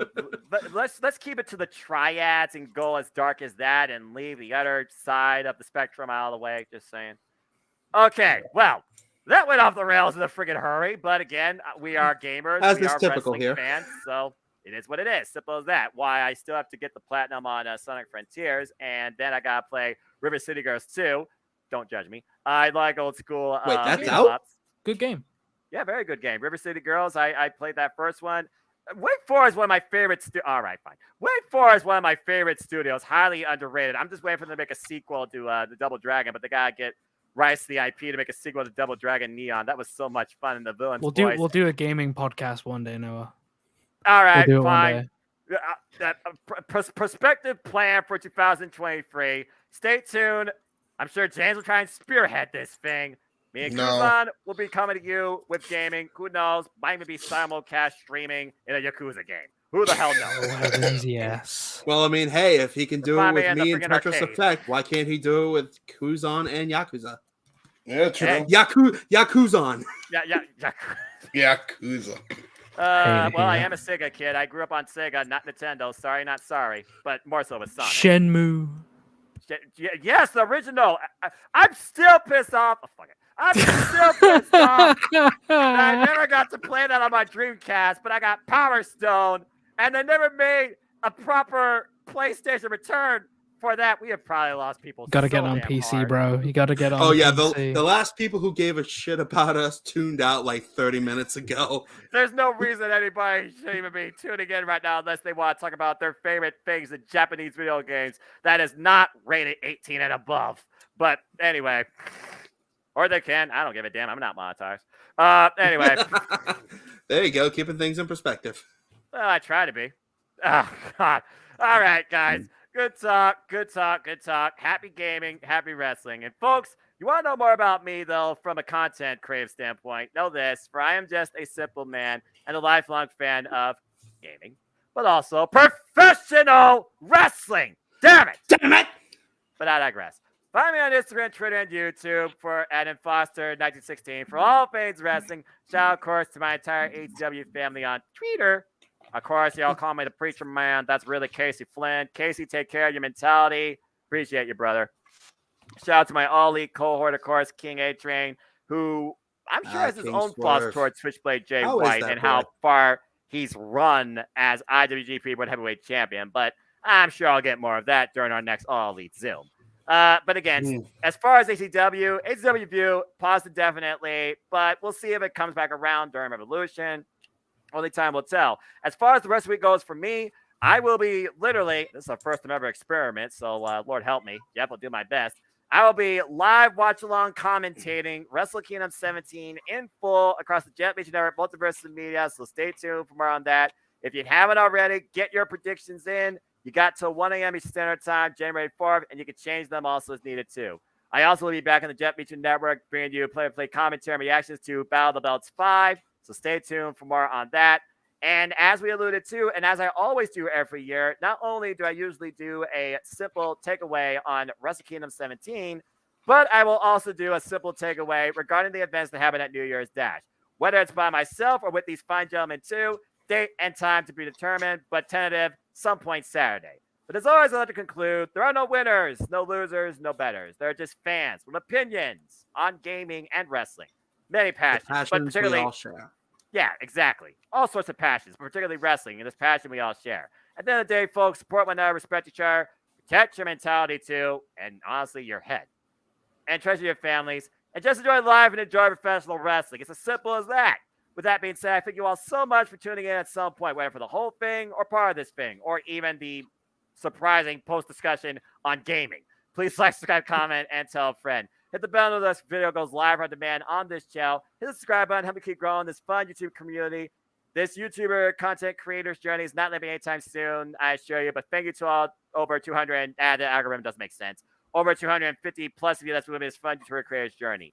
For the entire NTW crew, for anybody that's a fan of pro wrestling, for anybody that's a casual gamer or hardcore in the Japanese gaming, For the Wrestling Encyclopedia, Casey Gallagher, for Filer Kuzan, for Jay Heberside 95. For those that couldn't be here tonight but showed interest, for anybody with some sort of level of expectation into this year of professional wrestling, I thank you all as always. And as always, I'd like to leave you to make a positive impact in life and have a good night. And Antonio Inoki, be honored. Gentlemen, again, week 1 in the professional wrestling industry has begun. It's a hell of a kickoff. Buckle up. And Kuzan, you say no more wrestling? I guarantee there's going to be even more wrestling than even you thought was possible. So you might as well just prepare. I feel threatened. Well, it's not me that's threatening you. It's the entire wrestling industry. Yeah. Blame Twitter, blame YouTube, blame petty bookers, blame anybody with a wallet with 7 digits too. See you next time, folks, for a simple take on this first week of New Japan Pro Wrestling. Thanks again for tuning in. Adieu. Yakikinyo, sayonara. Arigato to all of you.